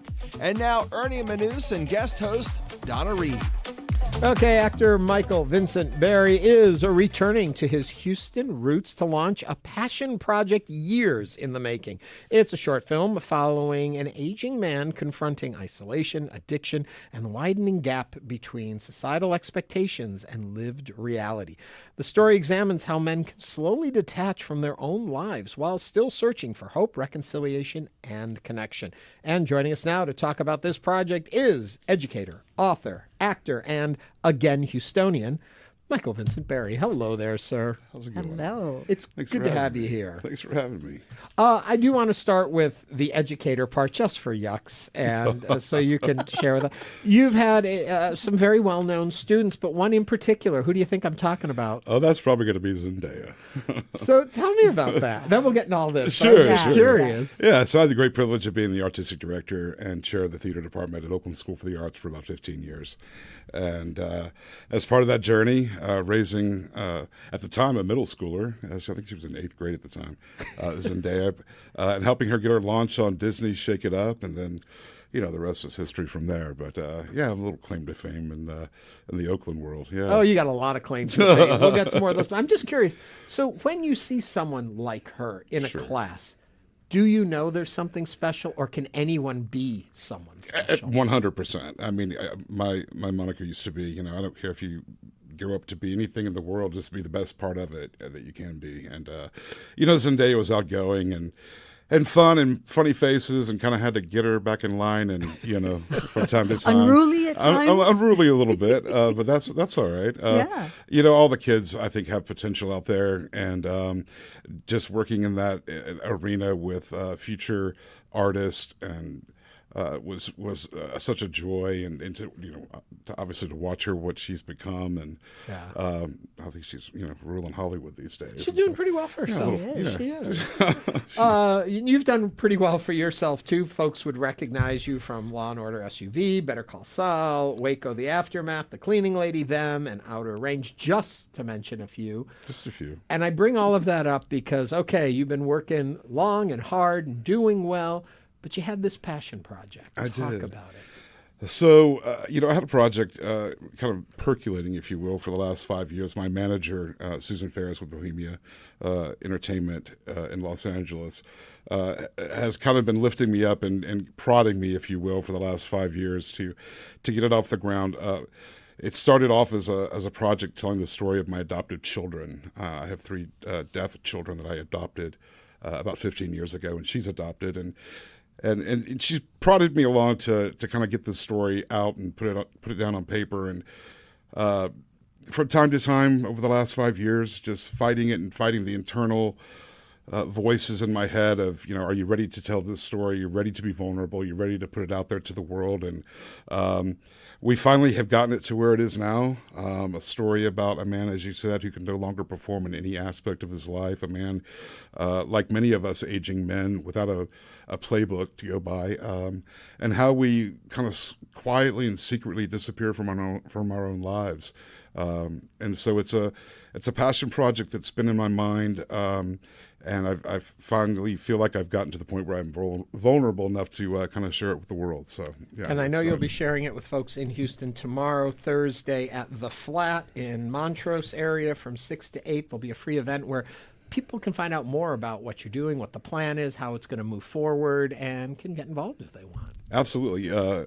Big shout out to Andre and the folks over at The Flat. We're really excited to be there tomorrow and have some birria tacos, and I think it was voted best margarita in Houston last year. So you'll check and see if it's right? So I'll check and see if that's right. Let us know. But it's a great opportunity for not only folks in the arts community, but also the LGBT community here in Houston to come together and really recognize indie film, to share their passion for the arts, and to learn about this project that is beginning to shoot about 30 days from today. Oh, wow. In New Mexico. And so we're really excited to share the film, the project, the opportunity to help come on board and help support our film.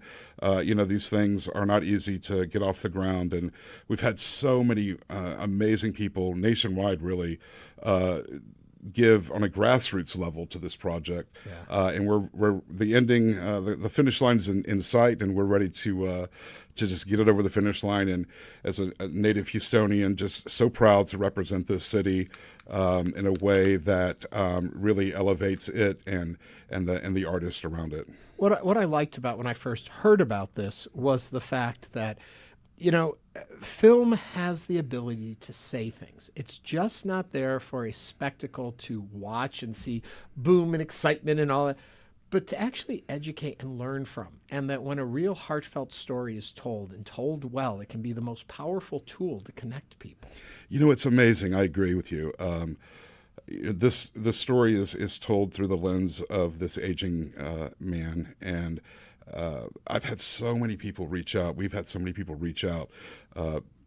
Michael, you're talking about my husband. Michael, you're talking about my child. Michael, you're talking about me. It's a universal story about how we detach and how we face mental issues and combat those, whether it's how we numb ourselves through food or sleep, or in some instances such as Ed, through narcotics, etc., and how we just separate from our oneness and the love we have for each other and the love we have for humanity. And so being able to tell a story that's universal through this lens is really important for those that struggle, and it's really shining a mirror back into society and for those who for some reason or another aren't able to tell their story. And so we look forward to this being a production that people can really identify with and recognize themselves. I bet you there's someone out there that recognizes it themselves, or someone they love in their life. And ultimately, this story is about hope. It's about how we as humans, fathers in particular of the story, are able to find reconciliation with ourselves, with life, when it doesn't turn out the way that we hoped or expected it to, and that change is possible if we choose it.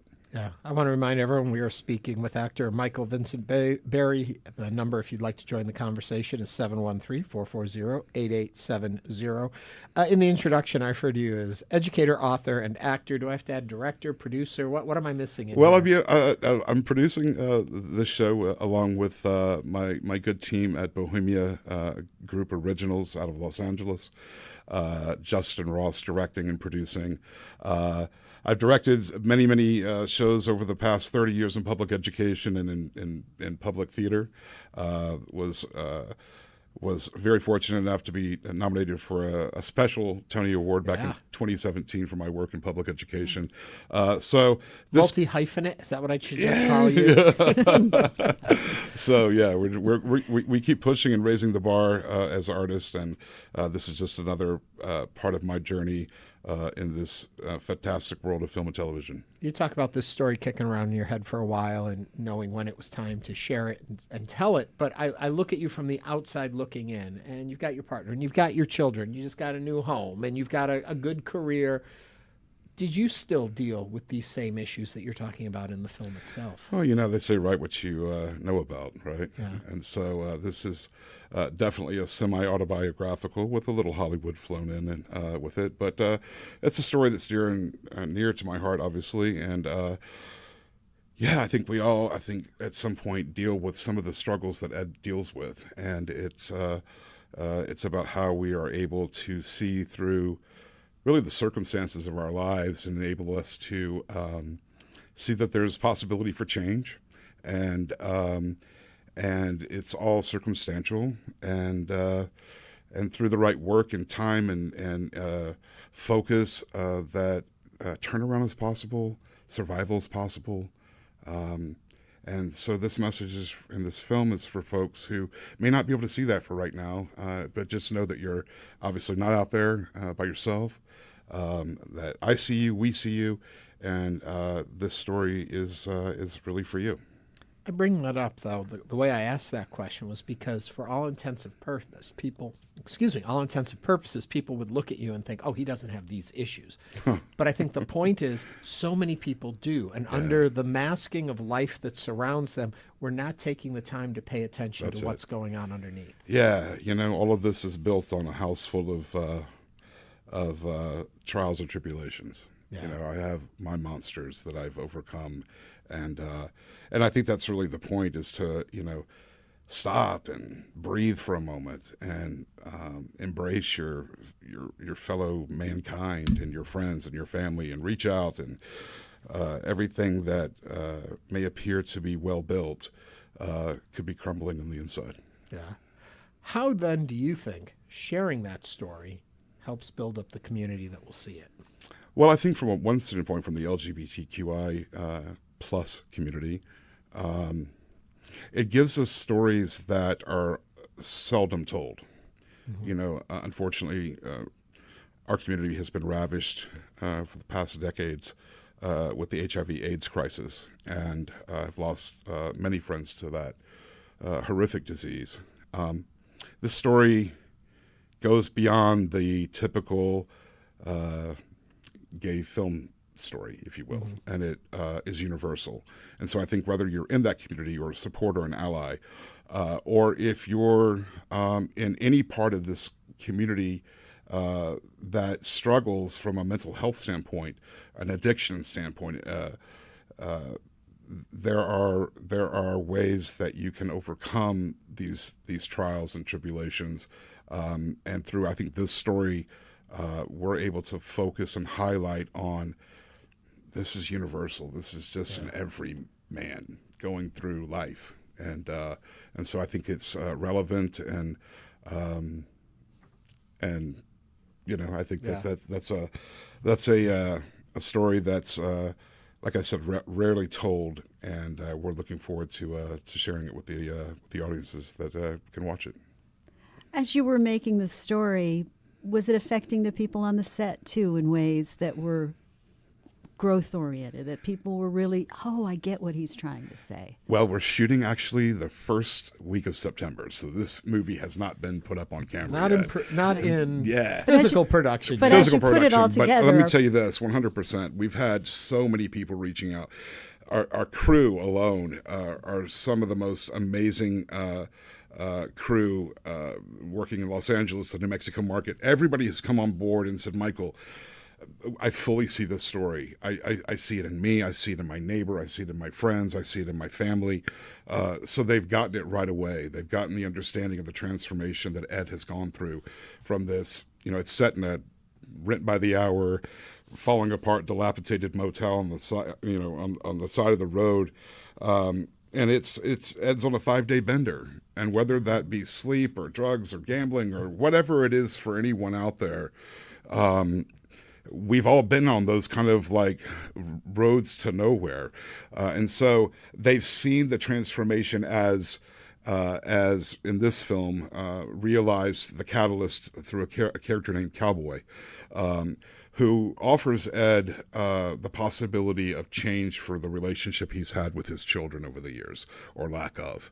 And so this is a story about fatherhood and desire and shame and masculinity and what it means to be masculine in a man and what that even looks like in today's society. And so it challenges some of those ideals that we have had as men, as aging men, and throughout the film, again, it's a short 20-minute film that compacts a lot of issues that we're facing in society, and so we've had some recognition with that. And whether it be cast or crew or the grassroots efforts we've had in funding this film, so many people get it and have joined us in this journey. We just couldn't be more proud of that.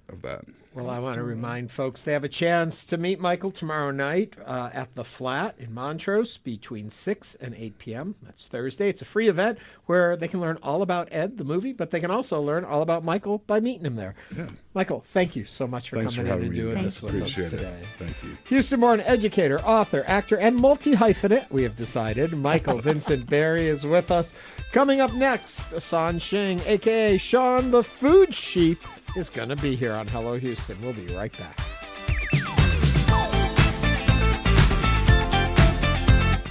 It's not just your car. It's the one that brought your kids home from school, took you cross-country, held memories, laughter, even a few breakdowns. When it's time to let go, give your car a new purpose. Donate it and turn memories into meaningful support for this station. Plus, you'll enjoy free and easy pickup, potential tax benefits, and a simple donation process.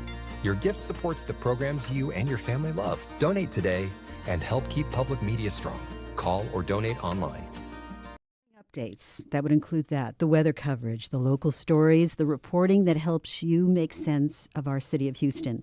Whatever your reason for tuning in to this station, now's the time to just step up and make your gift. We lost $2.2 million in annual federal support. That was a huge change for our station, and now we're turning to you for support. The goal of this campaign is to raise $4.4 million, which equals 2 years of the federal funding we lost. And we're almost at our goal, and this is your chance to help keep it going. It's easy to do. You count on Houston Public Media, and that's why you're here right now. And now it's time to become, how about a new member by giving to HoustonPublicMedia.org/donate. Have you become a member? If you're listening and you listen all the time or watch us on YouTube and have not become a member, this is a perfect opportunity. Just go to HoustonPublicMedia.org/donate or call 888-909-0887. That's public media in Houston, and it depends on you today. So give now, HoustonPublicMedia.org/donate or call 888-909-0887.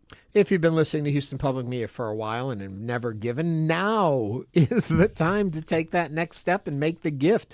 Make a gift in any amount, because right now what matters is that you become a member of the station. Give now at HoustonPublicMedia.org/donate or call 888-909-0887. On the next Fresh Air, the term Instagram face was coined by New Yorker staff writer Gia Tolentino. Now she has a warning. Plastic surgery has become so pervasive and undetectable, it's changing what we think a real human face looks like. Her article, Our Plastic Surgery Nightmare, delves into what happens when we can no longer trust our own eyes. Join us. You can hear Fresh Air coming up at 8 o'clock. On the podcast After the Flood from the Texas Newsroom and PBS's Frontline, we meet people who survived last year's floods in the Hill Country and those who lost loved ones. And we try to answer the questions they still have. After the Flood, out now. Support comes from the Houston Museum of Natural Science in Herman Park, featuring exhibits on dinosaurs, butterflies, stars, and ancient cultures, along with the Burke Baker Planetarium and Cockrell Butterfly Center. More at hmns.org. Tonight on Houston Public Media TV8, the Summer of Space continues as NOVA presents Chasing Pluto at 8, followed by an encore of Once Upon a Time in Space at 9. Then it's NOVA Solar System at 10, tonight on TV8. Support for Houston Public Media comes from listeners like you and from attorney mediator Ron Bankston, providing in-person, video conference, and hybrid mediation and arbitration services. More information is available at ronbankston.com. Support for Houston Public Media comes from Alley Theater, presenting The Girl on the Train, a psychological thriller about memory, perception, and the search for the truth. Opens July 24th. Tickets at alleytheater.org. And now back to Hello Houston. To comment on today's topics, call or text 713-440-8870 or email us at talk@hellohouston.org. And now Ernie Manouse and guest host Donna Reed. All right, foodies, currently with 267,000 followers on TikTok and 254,000 on Instagram, Shawn Sing, or Shawn the Food Sheep, is here, as he's known here in Houston, and on all those digital platforms has become an icon in our city's food community. You started taking food reviews in 2021 and then making videos highlighting the best restaurants in Houston, Shawn. So there's hidden gems in there, and there's things to do in the Houston area. While he was using his platform to co-create the Houston Built Legacy Award Scholarship at his alma mater, the University of Houston, which aims to help support students passionate about Houston so they can make a positive impact on the city. He's in the studio now to tell us more about his food influencer journey, Houston's food scene, and to share with us some of the top spots that you think are the best in Houston. Shawn, welcome to Hello Houston. It is great to be here. Yeah, I think I was on NPR a few months ago. It's good to be back. But yeah, no, you described it perfectly. It feels weird that like being an influencer is a job now. I think like I forgot who it was. They did a study where it was like Gen Z, their number one job, the number one thing that they want to be growing up is an influencer or like a content creator now, which is let him go here. I mean, which is weird to think about because I went to the University of Houston and while I was there, I didn't think this would be a potential path at all. I was in nonprofit fundraising. That's what I did. Shout out NPR, PBS. I know y'all are doing that right now. And then I just slowly transitioned to business school. And as that was going on, that was during COVID, there was just a massive rise in the influencer scene and content creation. And that's just really how I got into it. I do want to point out, though, I don't really do reviews. I just consider myself a curator. So I just consider myself, hey, this is a cool spot. I'll post it. I try not to be negative online just because I know how hard it is for small businesses and restaurants, especially now. But yeah, I just like to go around, eat, show fun things to do. And yeah, that's about it. All right, I've got to ask, though, What is a food sheep? Where does that name come from? So I don't know if y'all know Shawn the Sheep, the popular clay animation TV show. Vaguely, yeah. So I used to visit my family in India all the time growing up, and that used to be one of the TV shows. It's from the UK. I actually think there's like a movie coming on out about it. And so when I originally started my account, it just started as a joke. It was my throwaway account, so it was just Shawn the Sheep. It's working for you. So I just threw in food, and basically I never changed it. And so I've been trying to change it for the longest time. Give up too late. Yeah, but everybody's like, nope, you can't. They're like, you're going to be known as the sheep going forward. Yeah. So how challenging is it? We were talking earlier about the sheer number of restaurants we have in this area. How hard is it to conquer the food scene here, to see it, to know it, to taste of it? There's so many places and so many different styles and so many cuisines and so much. How do you get a handle on it all? It's impossible. I think I genuinely mean this in the Houston area. Like you could eat out every day for the rest of your life and you still wouldn't be able to conquer it all. I know people, there's a quote about that on New York City, but I think that applies to Houston as well because it's not only all the existing spots, it's that there are new spots constantly opening up all the time. And with Houston becoming the destination for chefs now, with the Michelin Guide coming in, we're constantly getting more attention. So a lot of the newer openings that we're having are relatively different than they would have been 5-6 years ago. So you genuinely can eat out every day and you would not be able to hit out all of them. And I still miss them. There are places that I want to go to and I'm like, wait, this closed down? I was like, I wish I'd gone. It was on my schedule. I didn't get to it in time. Yeah. I'm curious though, you've got to have favorites, but with so many to sample, do you get to re-enjoy favorites or are you always moving? So I'll tell you one of my favorites right now. I recently went to Coyo Handlebar. So they originally opened up in Webster. Very random, right? Like you'd think, oh, Webster. But they just opened up a location in the Heights where it was relatively close by where I live.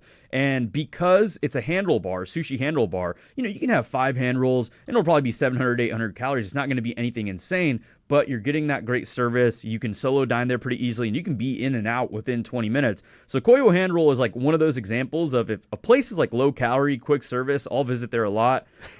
So that's just one example, but there's a lot of like when people ask me what are my favorite restaurants, I like to go by what's like happening now because there's so many great spots. Right. So I did prepare for this. I did have like 5 spots that I think everyone should go to right now. And I'm going to get to those 5 spots in just a second, but I don't want to run out of time here and I want to make sure we talk about your nonprofit and what it does and the scholarship to help people embrace Houston better. Sure. So one of my goals, because I worked in nonprofit fundraising for a couple of years, one of my goals when I became an influencer, my goal was as I got bigger and bigger, I want that to be a bigger part of what I do. So 20% of all revenue, not profit, 20% of revenue goes to, nonprofit causes around Houston. So one of the goals was once we finally got big enough, I was inspired by Alex Earl, who's a big influencer. She went to the University of Miami, set up a scholarship. So I partnered up with my buddy Darren Randall, who's the president and CEO of Houston Tents and Events, and we were just able to start a scholarship together. And I'm hoping to do more. That's the goal. So the goal is as it gets bigger and bigger, the goal is to continuously expand that operation. Okay, you said 5. Give us the top 5. What are they? Okay, I know you have listeners from all over the Houston area. We do. So Charlace by Chef Austin Simmons, which is a new steakhouse. He does everything, chef and rancher. He has a ranch, so it's from bottom up. Number 2 is Gino's Italian Joint in Richmond, which is a little bit far out, but has some of the best New York style pizza in the Houston area. They literally designed their water, like they have an entire system to where they have the exact pH as New York. So, which is fascinating because people never get that. In pizza, part of what makes a pizza from a particular place or region, it's the water. They never think about that. Exactly. And so that's great. And they're one of the only places in the Houston area doing that. And third, I feel like I got to give a shout out to Cafeteria. Cafeteria's been around for a while, but just because of the FIFA Fan Fest, I think we were all so happy with FIFA being in town. It was really cool to have that great big sleepover. But they were suffering a lot just with, the streets being closed down around that area. So Cafeteria, it's one of the most creative bakeries. I mean, there's nothing else like it. They do Cambodian, Vietnamese, Chinese, and Houston influences. You're not going to find anything else like it. Where are they located? They're right about 5 minutes away from here in Edo. So they're in Edo. Yeah. All right, that's 3. Okay, number 4. I'm going to go 1111. So it's one of the most exciting new restaurants and cocktail bars. So it's a bit of both. And they are a Mexico City inspired bar. So it's like, if you've ever heard of Contramar in Mexico City, it's very inspired by that. And they've got a great food program. Chef Emmanuel Chavez from Tetemo, he designed that entire program, so I would definitely trust them. All right, that means only one left. And last is Bori. I feel like Bori I just had the chance to experience. It's a really high-end, Korean barbecue spot. It was designed after the Korean barbecue spots of Seoul and Los Angeles. Just high-end, a little bit different from what people typically expect from their, Korean barbecue spots, but very high-end meat. And it's just a really cool vibe in there. You mentioned a lot, and thank you for that list, but you also kept talking about bar and food. Mm-hmm. Is that becoming the next phase, is that we're looking at bars, which would traditionally be watering holes, quote unquote, as food sources? I think that is starting to be a thing now. Another example would be Xolo. They're another Mexico City inspired bar. It's just starting to be a thing. I think people, when they want to go out, it's like, think of it like a pregame, right? Like if you want a pregame, that's where you start off. 11-11 or Xolo. You have some bites, you have a couple drinks, and that's your starting phase. So I think we are starting to see that. I'm curious how far that trend goes, but we're starting to see it now. Yeah. And it's just funny because oftentimes you think bar food be throwaway food. It's just there to give you something to eat while you're in the bar, but they're actually focusing on it now. And there are chefs there and there are reasons to go to these places besides what the drinks are they have to offer. But I will say, you got to go at the right time. Like, you don't expect to go to 11-11 at 1 a.m. and get that food. it is 5 to 10 p.m. So go it is during the dinner hours if you want a good meal. Exactly. Is there a cuisine that's it's just the top of the charts right now? Everybody is just going toward the restaurants that have a particular type of cuisine. Italian restaurants are having a moment in Houston right now. My buddy Bao, who's the Houston Chronicle restaurant critic, he's been highlighting a lot of Italian sandwiches around town. You had La Rosa open up. You had Osteria di Mercato, which is the former, he's worked at so many Michelin restaurants across California, just opened it up a few months ago. And you also have Angie's Pizza opening up. I had dinner there last night. It's not officially open yet, so we'll be officially open hopefully within the next week, but keep an eye on that one. Italian food is having a moment in Houston. I got to thank you right now because we're out of time. Shawn Singh, thank you so much for coming in and sharing with us. We barely scratched the surface. Come back. Yeah, this was fun. Thanks, He's y'all. also known as Shawn the Food Sheep on TikTok and Instagram. Brings us to the end of the show. Donna Reed, thank you so much for sitting in with me today. Ernie Manouse, thank you very much. I'm going to hold on to you for a second more as we ask for some funding support from our audience. But we'll be back tomorrow with more of Hello Houston. Do go somewhere, but come back tomorrow. Okay, thanks. Bye-bye.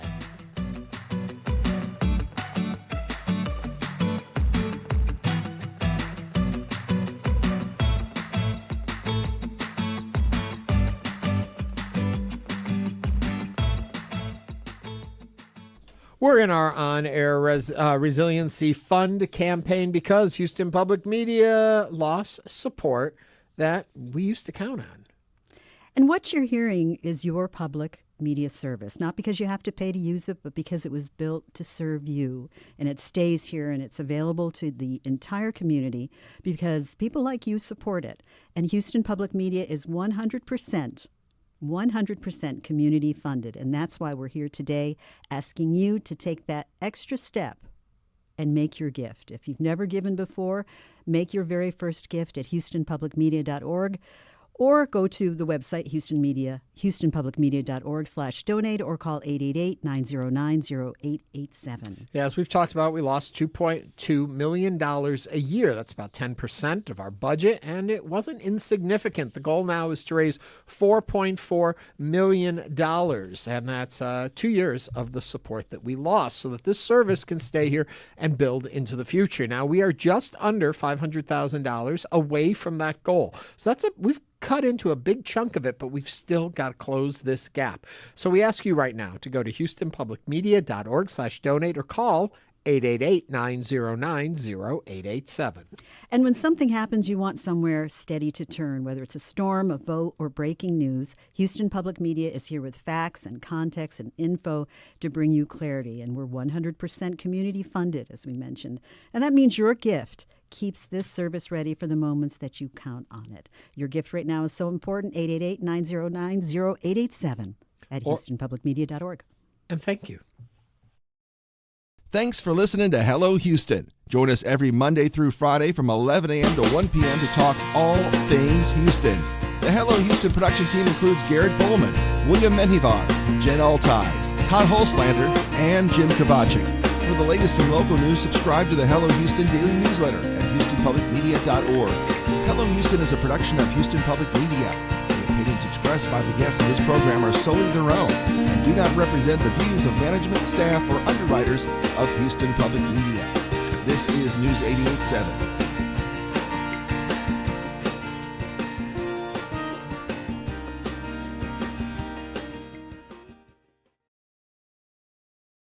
Remember, you can watch Hello Houston on HPM Plus, free to download for smart TVs. This is your NPR station, KUHF Houston News 88.7, a service of the University of Houston.